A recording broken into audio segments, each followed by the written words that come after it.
Hey, thank you guys for joining live. Appreciate y'all for being here, okay? A little late, but this is the best I've been to getting somewhat on time, probably ever since I started lives. There might have been one other time, but usually I'm like 10 minutes late, 15 minutes late. I think one time I was like 20 minutes late, so I did better today. Hey guys, thank you guys for being here on live. Thank you guys for being here online, okay? So, yeah, so this is probably the closest I'll ever be to being on time, but we are here. Just realized I forgot to put my topics together, but of course. Did you watch the rival games? I did watch the first game, the one against the Mist and then the Hive. I did watch that one. Okay, I posted a review of that. Yes, I got my AZ Fudge shirt on. Okay, I realized I didn't put my topics together. I always feel like I'm missing something. Okay, but yes, I wanted to wear this for my last live. I don't think I had it yet or something or whatever, but yeah, I wanted to wear it for this live. So I got my AZ Fudge shirt on today. Hey Lila, thank you for joining the live. But yeah, I did not catch a second game because you guys know that I don't like AT. I don't like AT. So I was not about to tap into that. There's 2 more games tonight. I forget what time it starts. Hold on, let me look it up. Unrivaled basketball. So it says 8 p.m. Eastern. 8 p.m. Eastern. Okay.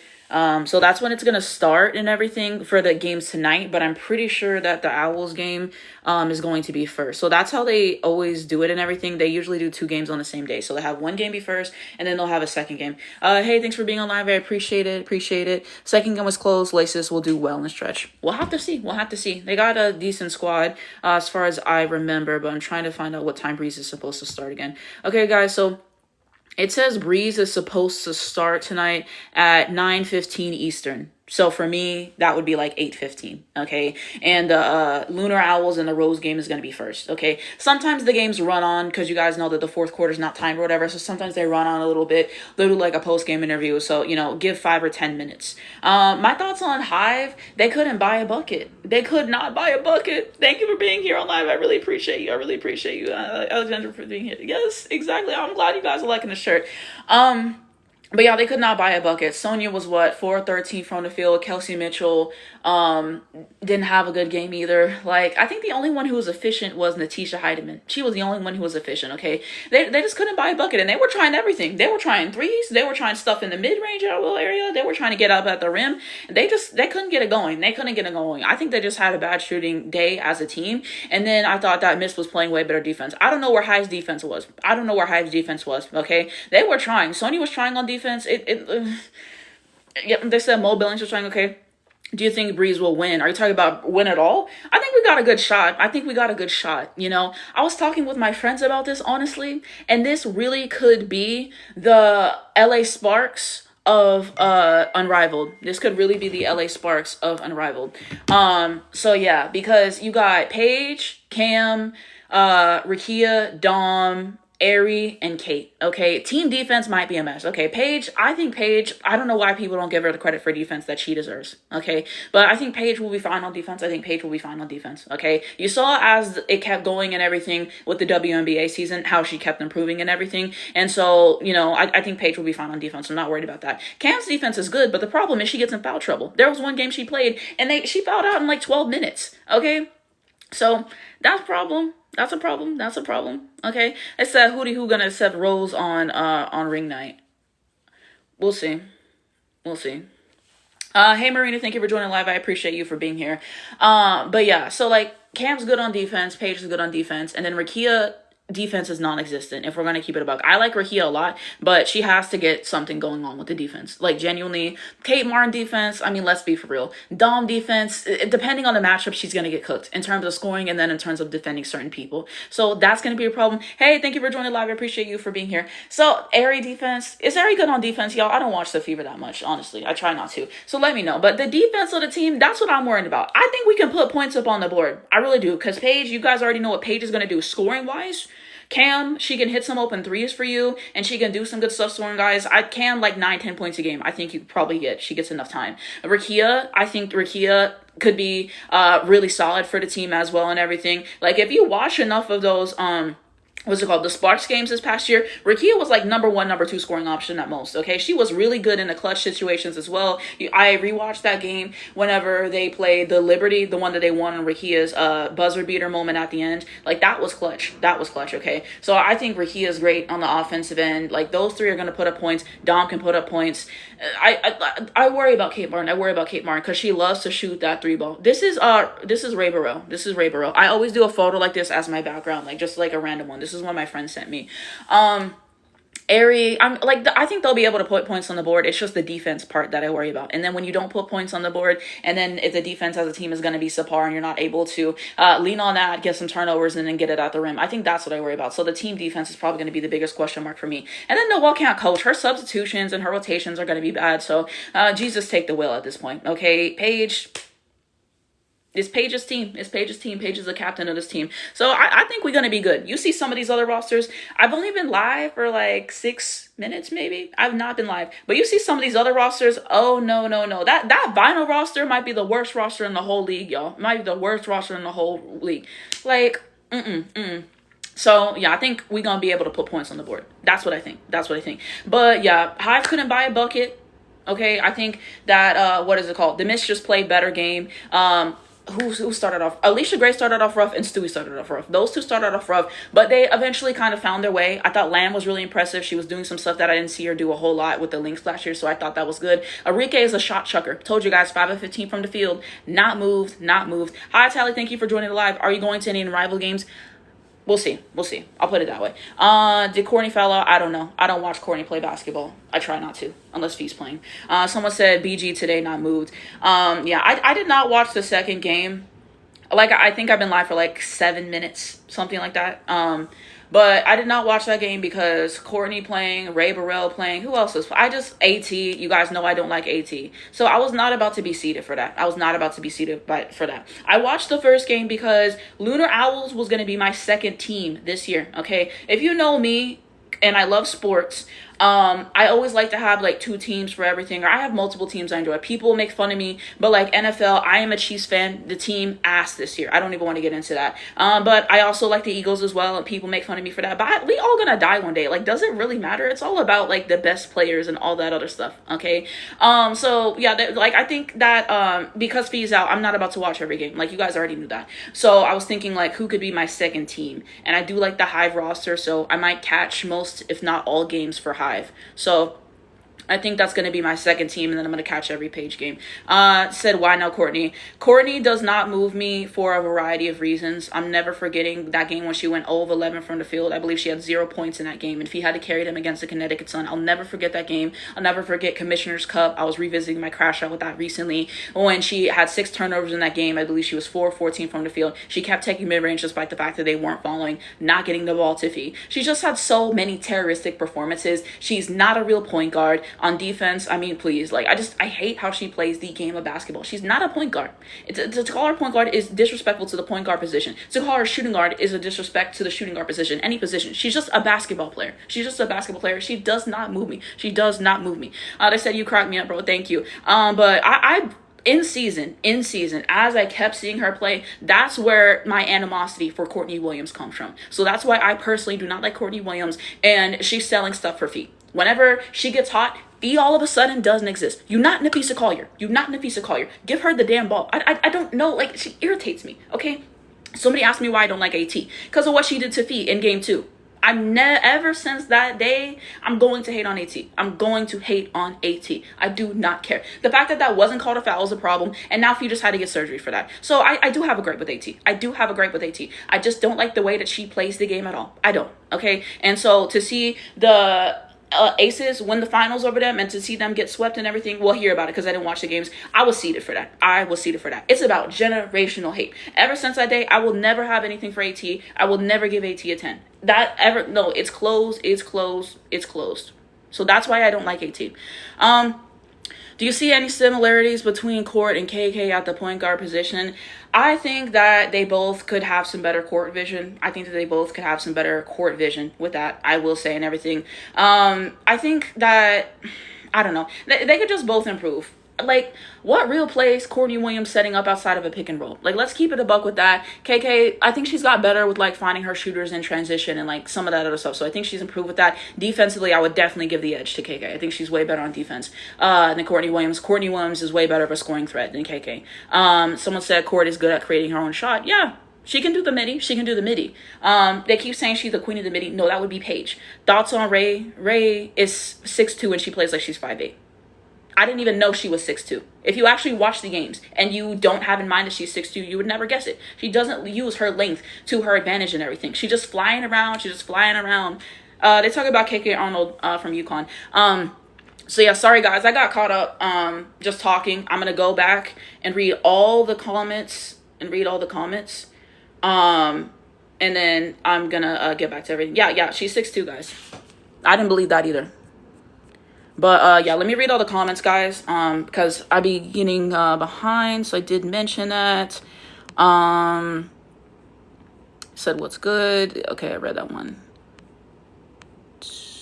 Right, I thought they were struggling. Yeah, they were. They said Mo Billings was trying. Do you think? Okay, I answered that one. They said hi BC. That's who it really is. Who's starting for Breeze? I would guess it would be Paige, Cam, and Dom maybe, or like Paige, Rakia, Dom, something like that. I don't know. At the very least, Paige is starting. That was set in. That was set in. We know Noel's coaching. We know she loved Dom.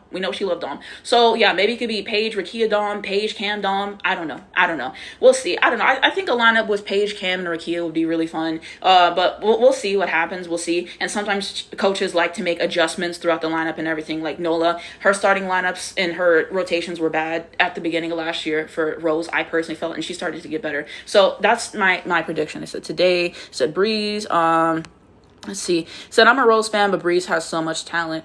And do. Said can't wait for the Breeze game. Should be a fun one. Who is on Phantom again? T Cloud and Plum, right? I'm pretty sure that they're both on there. Hold on. Let me look up the roster. And I'll tell you who's on the roster for that team. Because I forget the rosters myself, honestly. Okay, so for Phantom, Sawtooth was supposed to be there. Unfortunately, with the concussion symptoms and everything, she's going to be out. So yeah, I'm getting a voicemail or whatever, so I don't know if that's cutting. Okay, I don't know if my audio just cut out. But so for Phantom, Sawtooth's going to be out, unfortunately. So who's left is we have Kelsey Plum, Aaliyah Boston, Dana Evans, Natasha Cloud, and Kiki Ariafin. Lord send the flood.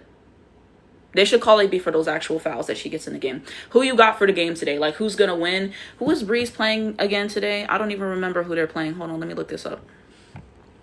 I genuinely be forgetting who everyone's playing. Hold on. Oh, we playing the Phantom. Yeah, we taking it. It should be a good game. Paige versus Kelsey Plum is going to be one of the best guard matchups in this league and one of the best matchups overall in this league. So I think it'll be fun. You know, you got Paige versus Kelsey. So I think I think it'll be a good one. But I'm taking my team. I'm taking my team always. I don't bet against Paige. I answered that one. They said, Ola, thank you for joining. Said, I think they have a chance at winning today. Who are you talking about? You talking about Breeze. Said, Owls got potential, but I got no faith in Beck Allen.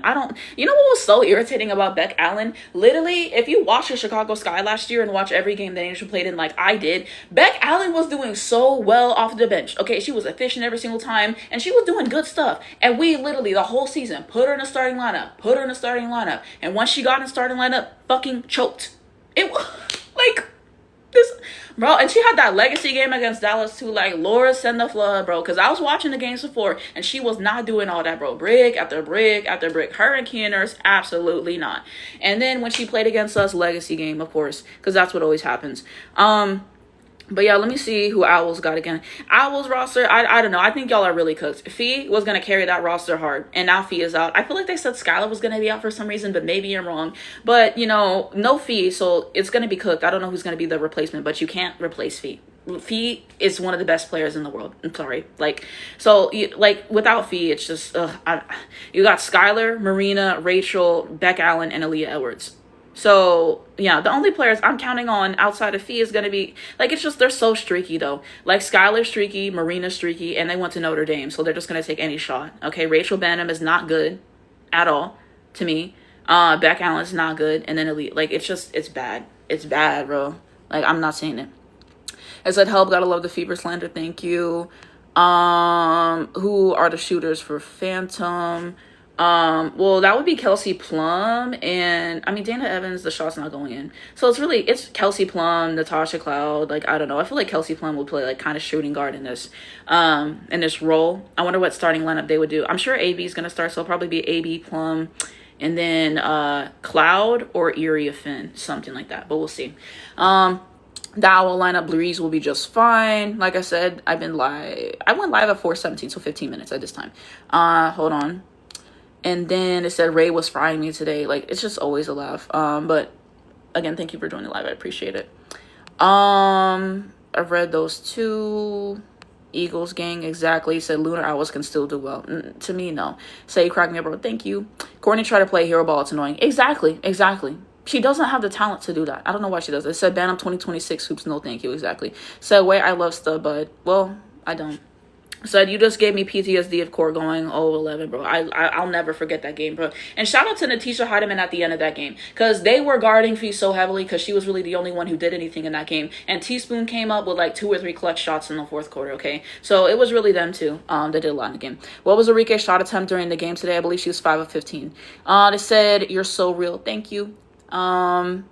What about Caitlin? Like, what's my opinion on her? Like, elaborate. I did answer this one. They said, love me some AT. Yeah, I don't. They said, I get it with AT. Definitely a foul. Exactly. Said, I cannot stand stud buds. Why is Ray the background? Because I always do this for every single live. I don't know if you're new here, but basically, I find photos of, like, old tunnel fits or whatever, or photos from years ago, and I just, like, have them as a background. Like, it just fits that. Like, that one photo of NECA, if you guys are on WNBA Twitter or whatever, you guys have seen that one. The one when Skylar had, like, those milk baths and that partnership that she was doing, I did that one. I did that one in Tisha Heidemann when she had that jean outfit. Like, I don't even know what that was. So and my friend helps me with this too, but we just like go find like random photos and everything of them, like streetwear. Like that one is Stewie with the feminist shirt and the red lips. So we just be finding stuff. I think it's funny because people go on and I'm talking about stuff and then the juxtaposition of the background. So this is just something I do every single live. No, because I remember the vid you made about that after AT did defeat. Yeah, I just don't like AT. I'm never going to give her a 10 again. Aces were going to win the finals regardless once beating the Fever. Yeah, probably. But I mean, your talent, like what is it called? The Lynx would have gave them a fight. I think that at least would have gone to 7 games. I'm sorry, that would have at least gone to 7 games. Okay, and so yeah, but we didn't even get to the opportunity to see that happen. We didn't even get the opportunity and everything. Like, and they were coming back in that game. If you guys remember, whenever AT did that to Fee, I think the Lynx were only down by like 2 points. And I think Fee was about to go and like get her own shot or something in transition. I think she got a steal or something like that. Like they were going on upward momentum, and that was a game that they choked away in. But they definitely would have brought it to 7 games. And the Aces might have still won anyways. There's a good chance of that. But we didn't even get to see the real matchup because obviously, as you see, whenever they swept them at 4 games, the Mercury was no real competition. I told y'all Khalid Copper was their best player. Satu after 2 for 17, she locked in. And what did AT do? Not sure wouldn't matter most. Not surprised. I said Court is good at creating her shot. I read that. Okay, read those. They said something about didn't Courtney get in trouble for a fight not long ago. I don't know. I think I saw a video of her in a fight or something, and I posted it on Twitter. I thought it was funny though. Hold on. Thank you guys for all the comments and all the engagement. I really appreciate it, and it's a privilege. For you guys to come on here and engage with me and talk to each other. I really do appreciate it. So I'm just trying to catch up with everything. They said Ray is too scared to play with her size. I don't know why. You got to make something shake. Let's get some at the rim. They said LMAO. I did answer that question about Ray. Let me see. Are you rooting for Breeze? Yes. I'm rooting for Paige always. Like I said, for me, I'm players first. The second I saw that Paige was on Breeze, that was going to be my team regardless. Okay, so that's just how it was always going to be. Thank you for the gift. I really do appreciate that. But yeah, I'm rooting for Paige first. And since she's on Breeze, I'm rooting for Breeze. Do you think the Sparks will be able to afford everyone once they developed? I don't know. I really wonder what they're going to do. It seems the writing's on the wall. No Destiny's Child. That Azrae is not going to be an LA Spark. Maybe she's going to come back to us. You know, she's kind of floated the possibility a little bit. I don't know if you guys have seen it, but maybe Azrae will be coming back to Dallas. So maybe we could get that. Maybe we could get Tina. Hopefully we can get a trade for Angel. I don't know. But the point is, I don't think Azrae is going to be in the Sparks next year because Cam came back. So I think the starting lineup for the foreseeable future will be...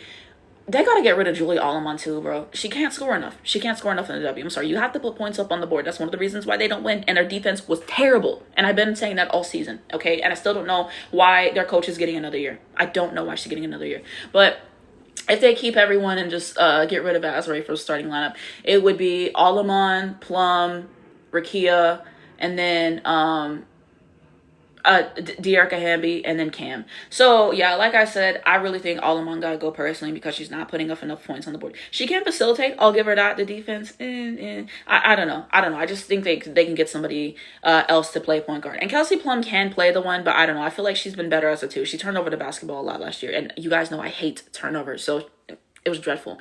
And they have to fix their defense, but I don't think that's going to happen because they gave Liv Roberts another year for some reason.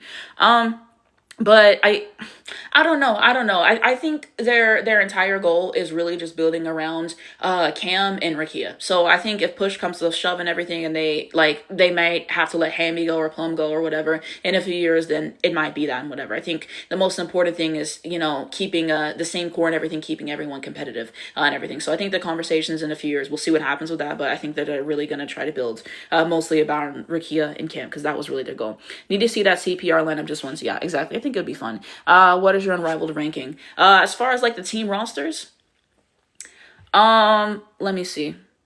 I think Breeze to me at least is the top two roster. So I feel like the better rosters is be like Breeze, Laces. I think that those are the top two, and then I think Hive is probably going to be better than people give them credit for. So like top three. Mist, it's just after that it's just diminishing returns because Phantom, like the only people I consistently am gonna count, like I don't like AB. You guys know I don't like AB. She's gonna put points on the board, so like just being objective, she'll put points on the board. It'll be fine, probably.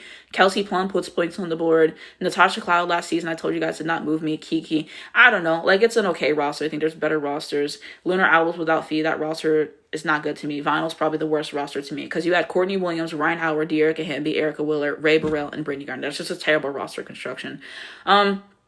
Rose is a terrible roster too. I think that Chelsea Gray and Kalia Copper are going to have to do another carry job. And then you lost Angel, so you don't have Angel. So yeah, and then Miss Alicia Gray and Stewie, feel like it's going to be a lot of carry jobs for them. I don't trust Enrique Lee. It's not going to be enough points on the board. Veronica Burton will probably be fine. Land was doing some good stuff, so it might be better than I thought. But you got a team with Enrique, it's not good. I don't know. They said they're not moving about what. And I'm just keeping it real. They said they are screwed. Exactly. So they're playing Phantom, the Owls. Am I the only one who doesn't mess with Noelle? Noelle in the sense of what? Let me know. As far as coaching, like I said, I don't think she can coach. There was one game, I don't remember who they were playing. If you guys do, let me know down below in the comments. But they were literally down by 10 points, and then she called out a timeout to drop a play. And I think they only had like a minute or 50 seconds left on the clock. One play is not going to get you 10 points. Like, it was an inappropriate amount of time left on the clock. I think our substitutions and our rotations and our feel for the game is literally just terrible. Just the coaching decisions that she makes. Like, I don't think she can coach. So it's literally like, Lord send the flood. Lord send the flood. This Paige carry job will feed, okay? And Paige got some help with Cam and Rakia, and the roster is like decent. So we should probably be fine, but I don't like Noah's coaching. So whenever she got fired, and I told you guys before she was going to get fired. I knew she was going to get fired. And whenever she got fired, I'm like, she should have been fired. We'll see how this new coach is, but yeah. I explained what she's the background, but I just have backgrounds like this as my, live, like whenever I start the live. I change it throughout. When I have other topics and stuff, I will change it. It said, Owl snatching chains. Yeah, no Fee. It's going to be tough. I said, I love Beck. Really? Ray Burrell, tough. In what world? But the lights were too bright for who? What do you think about Kim Mulkey saying that the team wasn't that talented this year? I think that she's right. SEC play starts and you're 0-2. You should be ashamed of that. Said, I support Owl for Feesky. Exactly. Is Marina on the Owls? Marina is on the Owls this year. They said it's Temmie. What about Temmie? They said, nah, Marina's consistent. When I be watching her, no. Because I watched the Chicago Sky last year with Marina. Marina, when she is really good, she's really good. When she's really bad, she's really bad. She's like Enrique. Like, it's the same thing. Like, whenever people go to Notre Dame, you know who went to Notre Dame. K-Mac went to Notre Dame. Enrique went to Notre Dame. Marina, Skylar. Thank you for the gift. I appreciate it. I think K-Mac's probably the most consistent out of that bunch. But even then, K-Mac was kind of up and down. Because she started last season, she was like 50, 40, 90. She got better at the playoffs. She showed up when it mattered. I can't say that about Courtney Williams. I can't say that about Lynn. I can't say that about Bridget Carlton. Bridget Carlton was basically absent the entire year. So playoffs, she was just doing what she did the whole year, which was being absent. Bridget Carlton and Courtney Williams cannot see the Minnesota Lynx roster. Get Fee help. I'm so tired of all this discourse around Fee and how she hasn't won because she doesn't have teammates that can help her. If you actually look at Fee's stats in those games and everything, it's not Fee's fault. It's not Fee's fault, objectively and everything, okay? Like, Fee shows up. It's everybody else.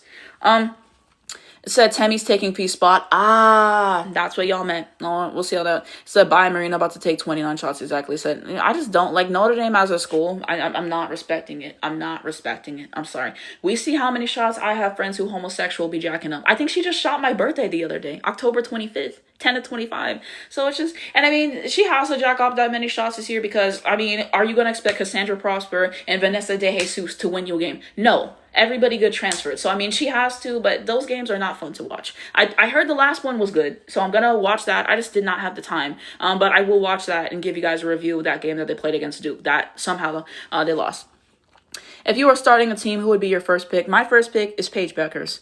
They said no debate. Enrique did not play good today. Continue to just throw up anything. Exactly. Said Ray really do just be flying around. Exactly. Said Dallas Wings took a group photo together. Love them individually. But man, was that Dallas Wings PTSD. Seeing that group photo, I don't even know how to put into words what I thought. Seeing Enrique with like the new coach, with Jose, with Paige and all that stuff, it just felt weird. It just felt weird. I just really don't think that Enrique is going to be there. They said, is this me in the background? No, this is not me. This is Ray Burrell. Why would I have myself as the background of my life? No, this ain't me. This is Ray Burrell. Please. Hold on. Can you answer my question? What was your question? Hold on, let me see if I can go back up and if I can find it. Hold on. Because maybe I already answered it at this point because I'm really trying to go through every single comment individually. So I might have already answered it. But yeah, Maze, recall me your question because I think I might have already answered it at this point. But recall me the question and I will answer the question. Said, I scroll and see Ray, day is ruined, tears. You sound like my mutual. I did answer this one. Do you mess with the Will? As a coach, I don't think she can coach personally. So no.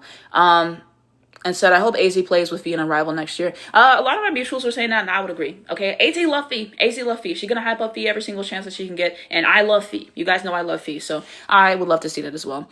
For real? I don't know. Send me a message, Charles. Send me a message. It said, are you going to Unrivaled Philly? Probably not. Said LA has horrible defense. Exactly. So the thing that worries me about Breeze is that there's no proper vet. I mean, would that be nice? Yeah, but these are, for the most part, all good players. Like, I don't know. It'll be fine. Like, it's just, sometimes it's just like, let the young players play. Like, yeah, like what did Paige said? Young intern crew. Like, let's get lit. Like, let's get, like, I don't know. I think it'll be fun. They all know how to play the game. So, I mean, let's do something. Saw something about how everybody owes AZ an apology after watching these ranked teams play. They always owe AZ an apology. They never want to give AZ credit. And you see how some people are switching up now, and before the season they were saying that AZ should have been number 4, number 5 pick, and that AZ's not that good. Now they're saying that AZ's the number 1 pick.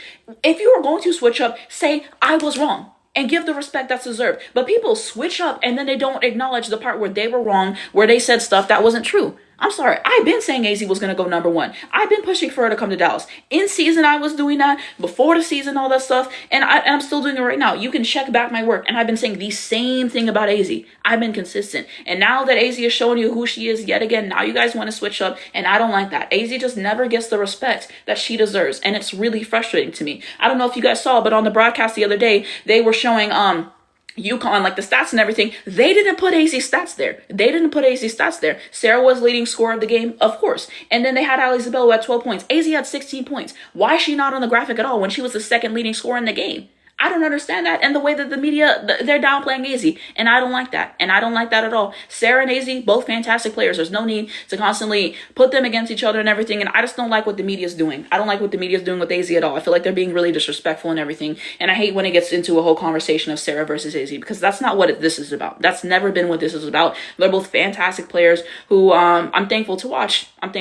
And they're both, equally, what is it called? Like, they're both big contributors to UConn's success, okay? So I don't like when people do that. I'll say it that way. UConn girls in W are the most consistent, exactly. What are your thoughts on Baylor versus Iowa State? I did not watch that game, so I can't give you any thoughts on that. But I heard that they lost, so I was like, wow. They said seeing Kurt Miller, I needed a break from seeing him. Tears, tears. My top three WNBA players. If you're asking me my top three favorites and top three best is two different things. So like my favorite. Oh, I just now realized 3.9K likes on the live. Thank you guys. So if I'm gonna go like my absolute favorite players in the W right now, this is my favorites. Okay, so I would say Paige Beckers is my favorite player. Okay, for sure. I also love Angel Reese. If you've seen enough of my videos, you know I love Angel Reese. Angel Reese don't get the credit she deserves, so I'm a huge Angel Reese fan. And then I also do love Nafisa Collier. So those are my three favorite players. I have a lot of other players that I like, but these are players I'll watch every single game for, and that I love, and that I'll defend, and that I've made videos on, and so on. So I have big agendas with them. And then outside of the W in college, Sarah and AZ, I love them as well. But in the W, those are my personal favorite players. Thoughts on Kurt and Jose at Unrivaled? I mean, I love it. I love it. They took a trip. They're seeing what they needed to see. They seeing what they needed to see. They saw 5 of 15 show. They saw it. I think it's fun. Enrique out AZ and exactly said, I'm so excited to watch Breeze. Exactly. Do you think they will re-sign Enrique and try to trade her or let her walk? I don't know. I would think sign and trade. I would think sign and trade. And everything. But yeah, I don't know. I just don't see Enrique being on Dallas roster next year. I really don't like that photo. I don't know. I just don't see it. If she is on the roster next year, I'm seeing a mid-season trade. I think with what Jose is going to try to do with the system and everything, I just don't see Enrique fitting in that. I don't see Enrique fitting in that. So I would guess sign and trade. They said, wake it up. They've been playing in AZ's face. Exactly. They said, yeah, that's so weird. Exactly. They said, commentators always being worried about AZ. Exactly. And I really don't like it. They didn't expect AZ to come back and start making shit shake, which is crazy. Exactly. They always doubt her. Did you watch Notre Dame versus Duke? I wanted to watch Notre Dame versus Duke. I did not have the time yesterday. Okay. Because I watched Texas and the Ole Miss game, which I will talk about. And then I also did watch, what was the other game? The LSU game and the Vanderbilt game. Okay. And I did do reviews for those, but I will talk about that in here as well. If you're new to this, if you're new to my lives and everything. I watched those both twice. The Texas game, I didn't even get to see most of the first quarter because they cut it out because some other game was playing, which was frustrating. And so in order to get my reviews, I need to see the entire game. And that's one of the things that frustrated me about, I think it was the Texas and Mizzou game or something like that. I didn't even get to see the beginning of that game because they cut that out as well. So it's really frustrating for me to do reviews. I have to see the full thing. So I had to rewatch that. And then at a certain point, like I just needed to rewatch it to process what I was seeing and everything, to see things that I maybe have missed and everything. And then just sometimes I feel like I need to watch games and everything to give you guys the best review that I can possibly give and everything. So because I had to rewatch those, I didn't have time to watch the Notre Dame game. But my friend told me that it was a really good game, that it was good hoops, that I should watch it. I just didn't have the time. But maybe tonight or tomorrow I can give you guys a review for that. But I'm definitely going to be watching that. It's definitely on my list. So I will do a review for that. Said 5 of 15 show. Exactly. Said, what are your thoughts on the new rankings? Where are the new rankings at? And is this AP or whatever? Like, where are the new rankings at? Like, what account can I go to find these new rankings? Whether that's on Twitter, whether that's on Instagram, I don't even know who posts the rankings at this point. I just know UConn's always at number 1, as we should be. So let me know where I can go find the rankings. No shade. I hope Enrique just leaves. I don't know. I feel like we're gonna try to get something for her, at least the number 1 pick. Lots of people saying they won't draft AZ if Enrique is there. I disagree. But what do you think? I think that we will. Okay, like, you saw the problems that we had when Paige was basically like the main person who could contribute on the team. Maddie helped sometimes, but Maddie was gone a lot of the season and everything. So it was just Paige. Paige was really the only one who was consistently there the whole season and everything, and who was putting up a lot of points on the board. So when they knew that, and after the 44 piece, they played unconventional defense on her, and they made everybody else beat them, which didn't work because Paige was our only consistent player for the most part and everything. So you saw what happened, Paige not having a great partner in her backcourt. That's why we get AZ, to help with those things, to, space the floor and to be able to be a threat. So people are not just like double and triple teaming Paige the entire game. Okay. And so you need that, and what AZ is able to do offensively, defensively. So I think we're going to take AZ regardless. Thank you for following account. I appreciate it. I am not on Threads. I thought about getting it, but I just knew I wasn't going to use it. So I was kind of like, what's the point? Hold on. Said ncaa.com.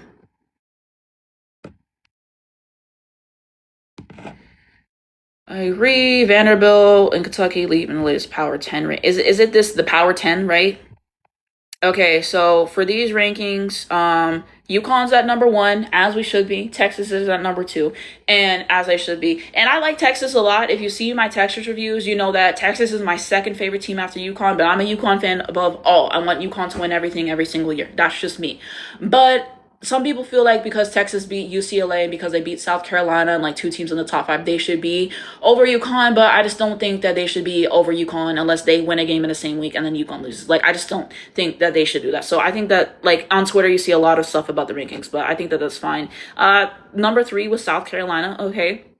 Number four was UCLA. That's fine. Number five, Oklahoma. Oklahoma at number five in the rankings. Oh, we seeded. Oh, we seeded. Okay. You guys know I like Oklahoma. You guys know I like City of Norman. City of Norman be cooking, y'all. City of Norman be cooking. I wanted to capture a game the other day. I didn't have the time. I didn't have the time, unfortunately. But I really do enjoy how she plays the game. I really do enjoy how she plays the game. Like I said, her being the conductor of that offense, I think she's doing a lot of good stuff. And Van be doing some good stuff too. Reagan Bear's got to make her layups. They're a good team. They're a good team. So I'm glad that, they're up here because I feel like people don't really talk about them. They kind of be sleeping on them. But I do like Oklahoma. Vanderbilt at number six. They're still undefeated. So I'm kind of curious about how like UCLA and South Carolina would be above Vanderbilt when they haven't lost yet, and then those two teams have. But I mean, I don't know. It is what it is. Kentucky at number seven with that win against LSU, absolutely. At number eight was Maryland. I have not got to catch them yet. I've been meaning to. Again, I just haven't had the time and everything with all these other games and life and whatever. And then Michigan at number nine. Michigan just lost, so I mean, yeah. And then TCU at number 10. So the fact that LSU is not in the top 10 at all, ooh, that's kind of tough. That's kind of tough, and it's probably because they lost those two games in conference play. Yeah, that's really gonna hurt them. But they were at number 5. For the most part, I'm okay with this list actually. But thanks for asking my opinions and stuff. Maybe I'll make a video on this. Somebody said, hold on, let me go up and read the comments. If Enrique is still in the wings, do you think they will pass on AZ and draft Awa? No. I'm sorry. Like, I'm just not seeing it. Like I said, Alwal Fam is not a lottery pick to me. Alwal Fam is not a lottery pick to me, and I believe so strongly in this. I'm sorry. I would rather have anybody else I put on my draft board above Alwal Fam. I would rather have Lauren Betts. I'd rather have Flage. I'd rather have those other players. Like, Alwal, I'm just not seeing her be a lot. So I don't think that they would do that. I think we're taking AZ regardless. Let me see if I missed any other comments. Okay, but they said okay, answer that. Go to ncaa.com every Monday at 11 a.m. for rankings. Okay. I will keep this in mind. If you search women's college basketball on Google, there is a tab that says rankings in the top 25. Okay, period. Yeah, where is LSU gonna be at in this entire list? Because, like, how far did they fall? Like, is it just an article in the top 10? Like, hold on. Because I need to see where LSU fall. Let me hold on. Women's college basketball rankings. Okay. Okay. So 10 Louisville, it says, right? Yeah, I think this is updated because UConn, Texas, South Carolina, UCLA, Oklahoma, Kentucky, Vanderbilt, Maryland, Michigan, Louisville at number 10. Number 11 was Iowa State. Damn, LSU fell to number 12? Wait, but why does this seem off from what it was? Because I thought that TCU was in the top 10. Yeah, I don't know.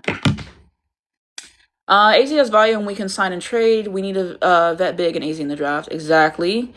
Texas survived yesterday, and like Texas just irritates me, man. They just shouldn't have been in a dogfight with Ole Miss. But when you turn over the basketball that much and have defensive lapses, that's what happens. March about to be crazy. I can't wait. Exactly. This is not LSU dropping. I was impressed by Michaela and Vanderbilt. I was too, for sure. Do you think Flage will bounce back? I think so. I mean, you scored 0 points. How much worse can it get? That's number one. And number two, like I said in my review, I think Flage is an extremely talented player. I think she was better than what she showed yesterday, of course. And so I think she'll be back. It's just disappointing to see. I guess we'll put it that way. I know Moki is fuming. And who set that system up? Okay? She wanted to win. She should have had them going more on defense. But no, you want to let them play street ball, have no discipline on offense, and be ass at defense. What did you think was going to happen? Where's the hierarchy? I'm sorry. That was her fault. Partially. Enrique been in Dallas so long and nothing good came out of it. Time for change. Exactly. LSU was 12. 7 spots. LSU was 12. And they told me Flau'jae was better than AZ and would go before her in the draft. And then they woke up. I've been seeing everybody on Twitter quoting them. They've been frying the LSU fans. Some of them went private, apparently. They said TCU was 13. TCU lost to Utah, so they dropped, as I should. Hey, thank you for joining the live. So, yeah, thank you guys for the comments and everything. This has been a lovely discussion. I always enjoy going live. You guys are always super warm. Now let me go on to some of the other schools and everything to talk about. How do you even, like, I've been live so many times every week and I still mess up changing the backgrounds of this and everything. And it's genuinely just annoying. We're finally here. I wanted to talk about LSU first. Okay? Because a lot of you guys are UConn fans like me. So I kind of wanted to talk about LSU first, and then we're going to talk about UConn and everything, of course. LSU, that Kentucky game, it was a mess, guys. Okay? And they started well in the game. What was it? A 14-2 run and everything. And they were doing well. But then what happens whenever you go cold with the scoring and you don't play good defense? You get out rebounded completely. What do they have? 4 offensive rebounds. I mean, you just saw that. And this photo is the culmination of LSU in the past few games. They just... This is literally it, because you're only up by 1 and there was 18 seconds left on the clock and you're hyping up the crowd like the game's over. I told my friend in real time that the game is not over. I said, why are they celebrating? I just knew. You have to get the stop there. But their defense not good enough. So that was just embarrassing for LSU.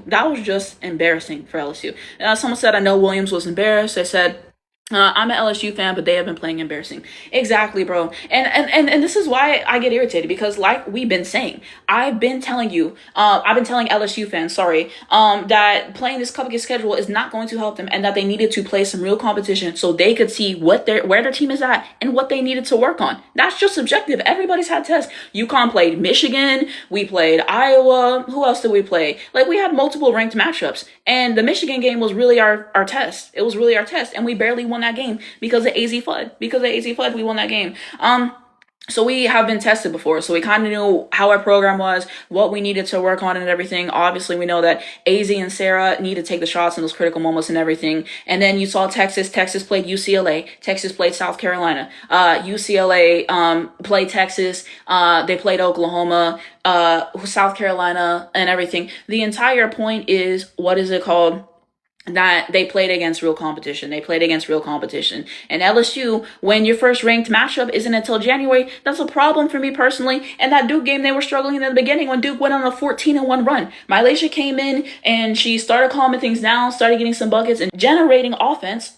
Okay, and getting stuff together and everything. But they were in a dogfight with them at the beginning, and then they eventually got it together, and they won like they should have. But my point is, they should have never been in that position. If they would have they could have had a nice, non-conference schedule. Play UConn, please play us. I want to see where the state of both programs are at. I think that would have been a really fun game.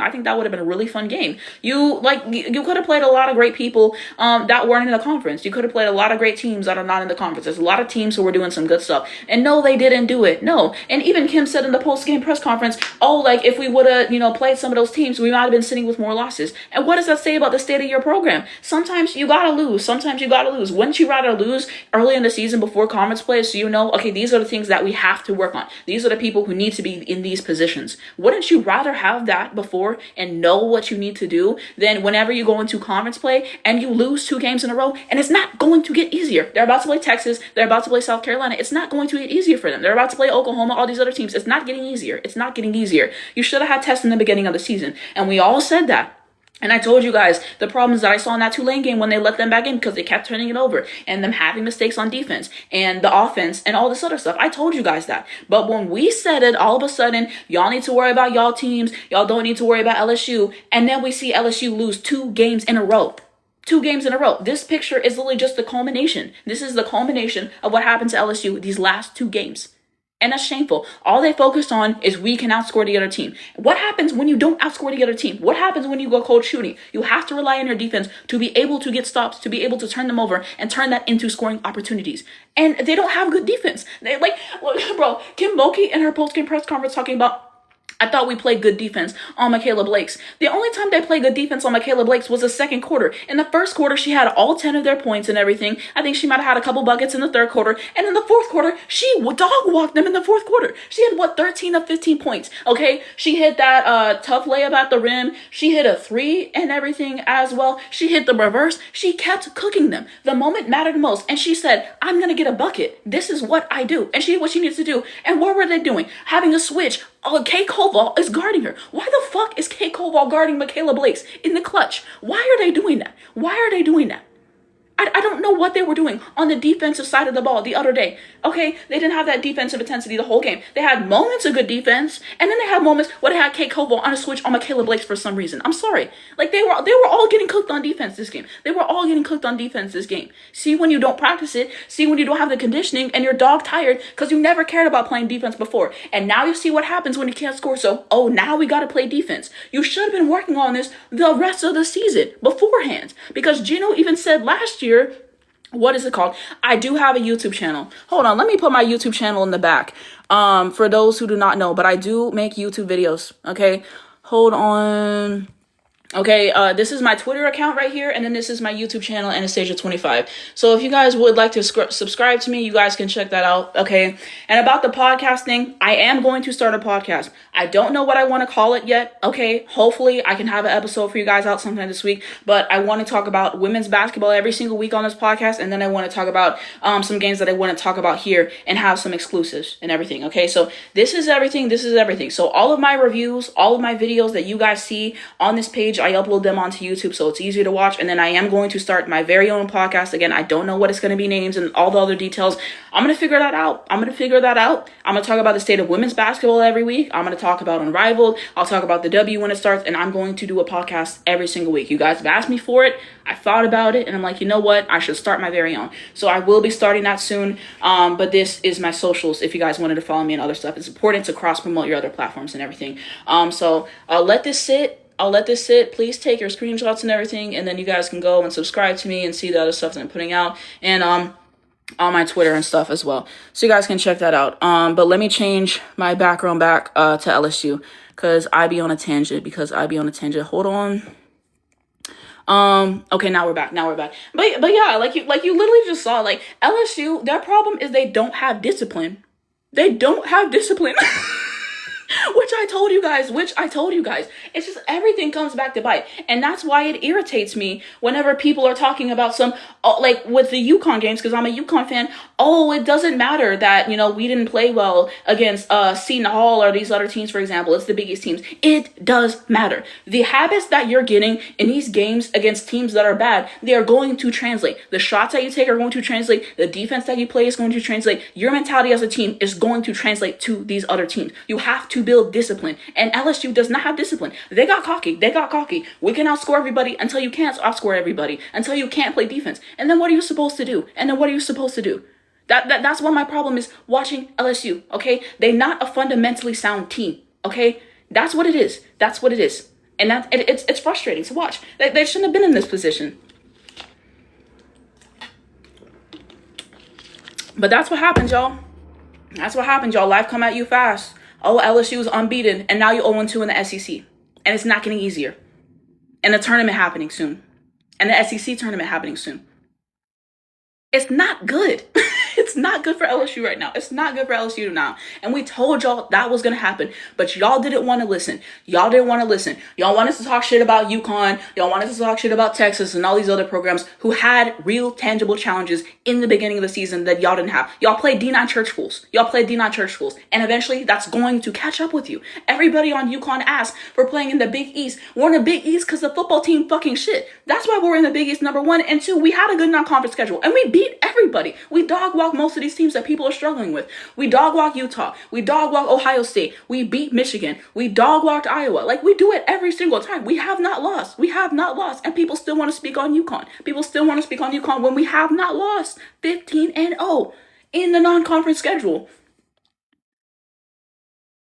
So I'm just saying. So those are my problems, bro. And like people said, the lack of real leadership for LSU. The lack of real leadership for LSU. Because where is it at? Flage, senior season. I'm not seeing the leadership. I'm not seeing the leadership that I want to see. I want to see her leading huddles. I want to see her in the fourth quarter take take it into her hands and be like, you know what? I'm going to do it. I'm going to score. I'm going to play defense. I'm going to be the difference maker in the game. And I have not seen that from Flage. Every single time I watch an LSU game in the first and second quarter, I think, where's Flage? Where are her shots at? And part of that is Flage needing to assert herself more and demand the ball and have moments like that for herself. And then part of that is Kim. To me, Flage is the best player.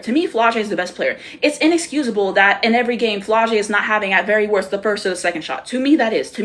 You have to establish a hierarchy. Here's going to take the most shots. The people who should take the most shots at LSU is Flage, and then you have Michaela Williams, and you have Mylasia Fulwiley. Those are the people who should take the most shots in every single game. And it's just a mess. You see their offense, you see their offensive sets and everything. They let Vanderbilt bother them with the pressure that they were putting on defensively. They turned over the basketball, dead ball turnovers, unforcing it. They had live ball turnovers and all that other stuff. Where's the real leadership? Where's somebody on the team to say, this is unacceptable. We're going to get it together. The coach can only do so much because at the end of the day, Kim Bulkey not making layups on the floor. She's not doing that. She's coaching the team. So who's going to step up and say, this is unacceptable. We're 0-2 in conference play and we need to get better. When are we going to have those things? When are we going to have that real leadership? When are we going to have real offense instead of going and taking contested layups and having everything be flashy? There's a time for that. Everything is not for the highlight. Make the fucking layup. That thing at the end of the game.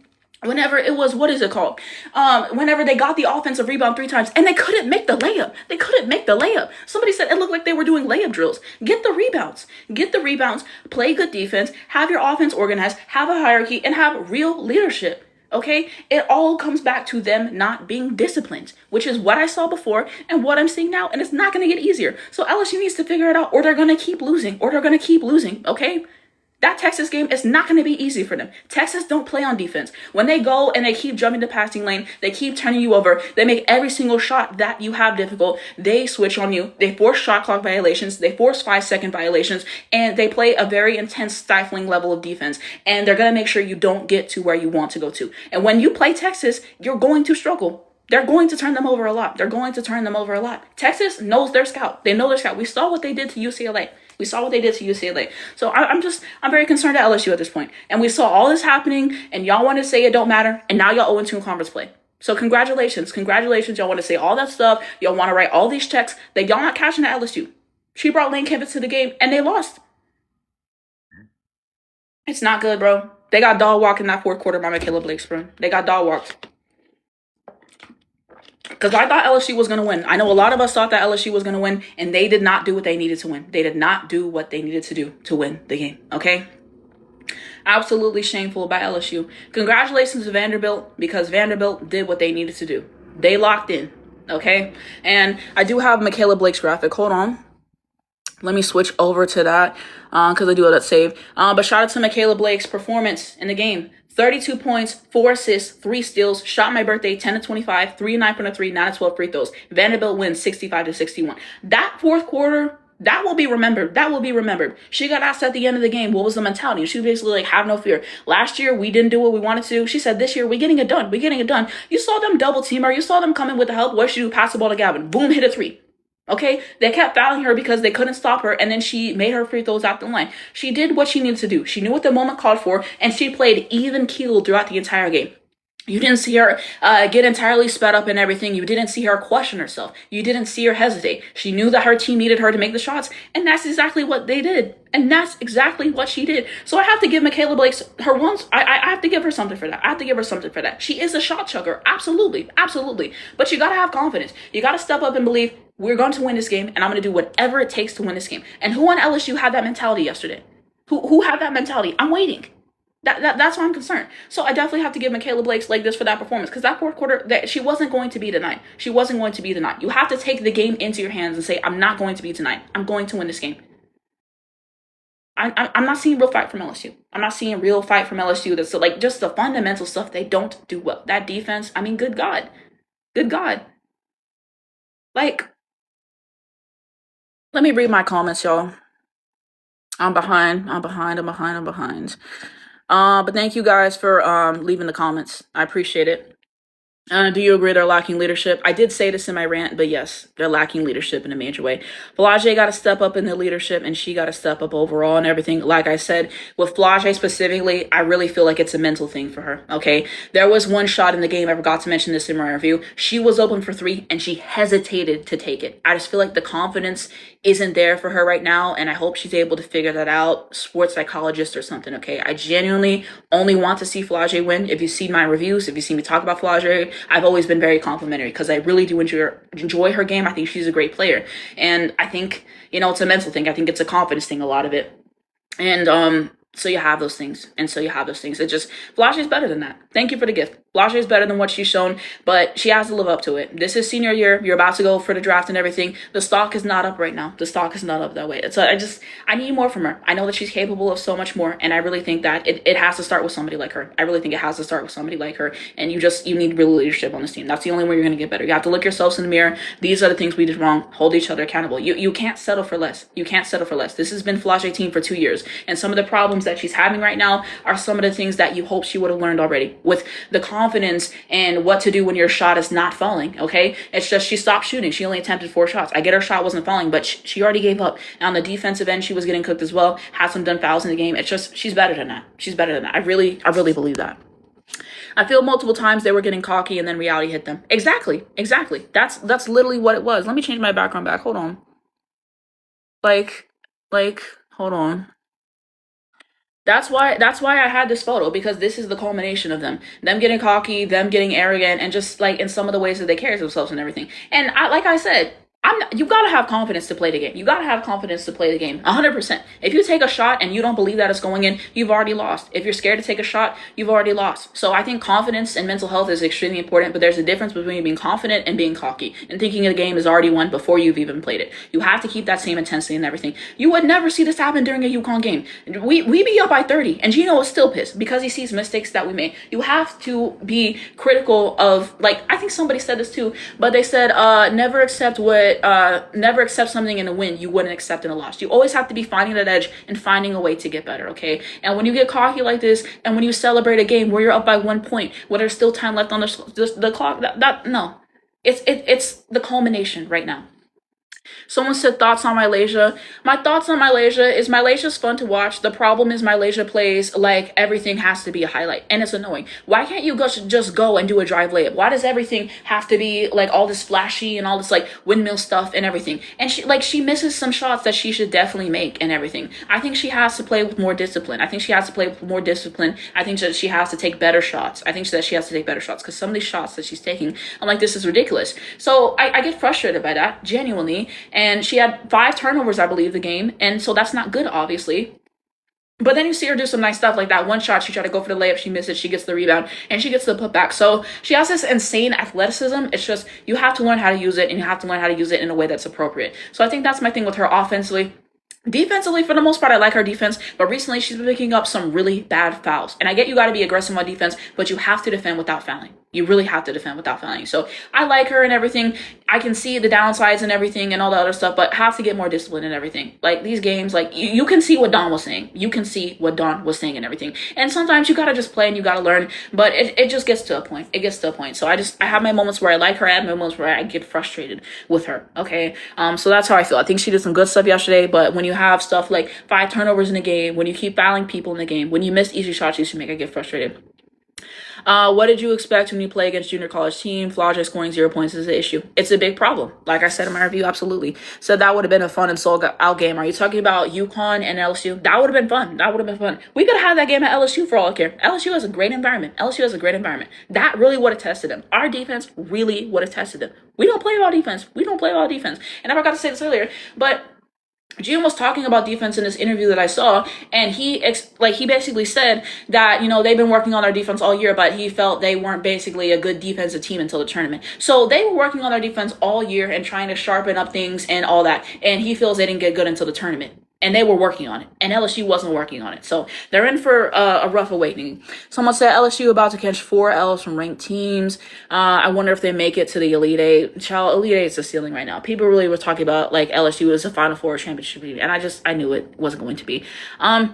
LSU mentality of running for competition is just bad. It is. They said facts. Koval is not as a big. Someone said, do you think Texas should be ranked higher than UConn? I said this earlier, but no, because UConn has not lost. UConn has not lost, and we won the Natty last year. So unless we lose and Texas wins in the same week, I don't think that Texas should be above us. I know that they beat some teams in the top 5, but we haven't lost. We haven't lost. So why should they be ranked above us? I think that, there's something there. They said preach. They said, do you think Texas should be higher? Okay, I just answered this. No, I don't think Texas should be higher than UConn. They said the crying emojis. They said Blake's cooked in that game, but LSU didn't really play good defense. Exactly. So imagine my surprise when I see Kim's post-game press conference and she's talking about we play good defense on Michaela Blake's. What happened in that fourth quarter then if the defense was so good? What happened in the first quarter when she had 10 points all by herself? So I'm not even buying that. I said, and Kim refuses to make adjustments in the game. Her rotations and stuff were not. It was very puzzling. Okay, I didn't answer this one. They said, thank you on the way. They said, period. I'm staying tuned for the pod. You're so real and unfiltered. I love it. Thank you. I appreciate that. Someone said, your podcast name, I'm not hungry. I'm being so for real. I love it. No, that would be kind of funny. But I don't know. I kind of wanted the title to be something that had basketball involved in it so people knew it was about basketball. But if you guys have any names for this podcast that I'm going to do, let me know down below in the comments because I really can't be picky at this point. I said they needed a harder non-conference. These Christian schools ain't it exactly. And they're about to lose to Texas too and maybe Oklahoma. Oklahoma improved their defense the last time that I saw them. They improved their defense the last time I saw them. They can play a good zone. Apparently LSU only makes 5 threes a game, so that's kind of troubling. I thought they'd be better from 3. At least we have a level non-conference. Said I agree. Jada's really good to me. Okay, period. Said yes because coach was cussing them out. Okay, they said I didn't. They said that Texas game is going to be a blowout. I might place a bet on that. Damn. They said hold on. Thank you guys for the comments and following the account, and all that other stuff. I think Michaela Blakes is a sophomore. I believe she's a sophomore. It said, and then you got some blaming the refs and how they were the reason for LSU loss. There was one play at the end. I think Michaela Blakes was out of bounds and everything. It would have been nice if they could have challenged it and everything. But I don't know. There was just something that believes in me that I believe that LSU was still not going to win that game anyways. You just saw Vanderbilt. It was about business for them. It was about we're going to get this win and we're going to do whatever it takes to win. We're going to die for loose balls. We're going to turn you over. We're going to play defense on you. That's great the entire game. We're going to make you take tough shots the entire game. And we're going to get our shots. We're going to play our game. We're going to get each other involved. That's what they did. That's what they did. So I'm not even inclined to believe LSU would have won then. They would have just shot chucked. What does LSU need to do to get a win over Georgia? Georgia's not even ranked, I think. So they'll probably be fine in that game, right? I don't think they're ranked. And if they're ranked, then I think LSU is ranked higher than them. So I feel like that will probably be their get back game. So yeah. But yeah, like I said, I think she's a sophomore. I said Audie's post game yesterday was really good touching on that. Someone said, I don't know if you spoke on this already, but thoughts on Flaw versus Vanderbilt and the reffing. So I did kind of speak on it a little bit, but basically what I said is that Flau'jae was better than yesterday's performance. She was better than yesterday's performance. I think it's a confidence thing, honestly. That 1-3 that I saw her hesitate on during the game, it was kind of disheartening to see that. I just know that she's better than that, and I think when she plays with confidence, she's really tough to beat. Hold on, it's making me do a puzzle, y'all. It always makes me do these little puzzles every live, and I have to engage with it. But basically, I think she was better than that. I think it's a confidence issue. I think Kim Mulkey and the way that she's utilized is irritating because every game I watch, I'm waiting for her to get involved in the game. A part of that is a scheming thing or whatever. I don't know why she's not taking the first or second shot in every game, number one. And then number two, I think it's about asserting yourself and leadership and asking for the ball in all those moments in the fourth quarter. If you're that girl in the fourth quarter, you want the ball. You want the opportunity to put your team on the back and to win that game. And I think some leadership stuff I'm seeing lacking from Flau'jae, some confidence stuff. I feel like when her shot's not falling, she really struggles, okay? And it shows up in every other area on the floor and everything. And so you gotta, when your shot's not falling, you can't just, give up like that. You know what I'm saying? So I think that that's part of it, and still doing what you can control. You can still rebound. You can still play defense. You can still get your assist up and everything. It's just, I watch these games and it's just like Flau'jae disappears whenever her shot's not going. Even that Duke game was really frustrating for me to watch because she didn't show up until the fourth quarter of that game. Mylasia Fulwiley is the spark that got them back into that game. And Flau'jae disappeared until the fourth quarter, and she did what she needed to do in the fourth quarter, but I thought that this was a game that was meaningful because this is the coach who didn't play you a whole lot in USA basketball, and we know that was emotional. If you saw this vlog that she did on it, and she was crying, and she was like, I think she said she wanted her family to go home. She's like, I'm not even playing. And it was really emotional because she loves the game of basketball and all this other stuff. So in that game, why am I not seeing you demand the basketball the entire game? Look, I'm going to show her. She should have played me in that. You waited until the fourth quarter to show up. What happened to the other 3 quarters of the game? I have a problem with that. I like Flage a lot, like I said, but it is what it is. It is what it is. You, the star player, you have to show up in these games. You're not allowed to disappear. You're not allowed to disappear. You're going to get criticized for that. That just is what it is, you know? And so it's a multiple pronged conversation with Flage. That's how I feel right now. And I think they said in the officiating, I mean, the officiating, of course there were some missed calls. There's some missed calls in every single game and everything. I don't know. You got to play through it. You got to play through it. I don't think it was that egregious, I guess. Someone said Koval has to sit. Someone said everyone in the world knew Blake was going right the whole game, and they couldn't stop her. They said 22 turnovers. Exactly. Bro, in the game, in the beginning of the game, they kept turning it over. There was a point they had more turnovers than field goals made or attempted or something like that. When you turn over the basketball, you're letting the other team back in the game. You're letting the other team back in the game, and you're losing possessions, okay? Whether that's a dead ball turnover, whether that's a live ball turnover, you're not helping your team in that moment. You're not helping your team in that moment. It's passing into traffic. It's expecting somebody to do something that they're not going to do, and just not having the IQ and not having the IQ. Just, it was bad. It was bad. They were jumping the passing lanes. They were hungry for the ball, and I kept giving it to them when you have 22 turnovers in a basketball game. It said the fresh went off, but turnovers costed LSU. Said, but they good. Happy birthday. Williams needs to learn to be a tad bit selfish. Yeah, I could see that. What streaming platform do you watch women's college basketball games? Well, I have ESPN Plus. And so a lot of the games are on ESPN, like they stream them, but sometimes there's games conflicting. So like one game will start and then an hour, the next game will start. Sometimes I just watch a game till the next game starts and I'll catch the replay. So sometimes they'll be streaming them on like ESPN2 or whatever, and they'll have the replay of them. So that's usually how they watch the replay, but they upload a lot of the games on YouTube. Okay. If you're a UConn fan like me, you know, if you missed the game, it'll be on YouTube like in an hour or two after the game. Okay. So they're awesome about uploading the games and everything, for sure. And then I know you guys are going to ask about Unrivaled and everything, watching those games. They're on HBO Max. I know not everyone has that. I believe they're on TV app as well, that website, so you guys can try that website and everything. But if you search hard enough, you'll be able to find a link. Okay, people always love to share the games. They said, what's your early Final Four prediction? Right now, my Final Four prediction is going to be UConn, Texas, Michigan, and Kentucky.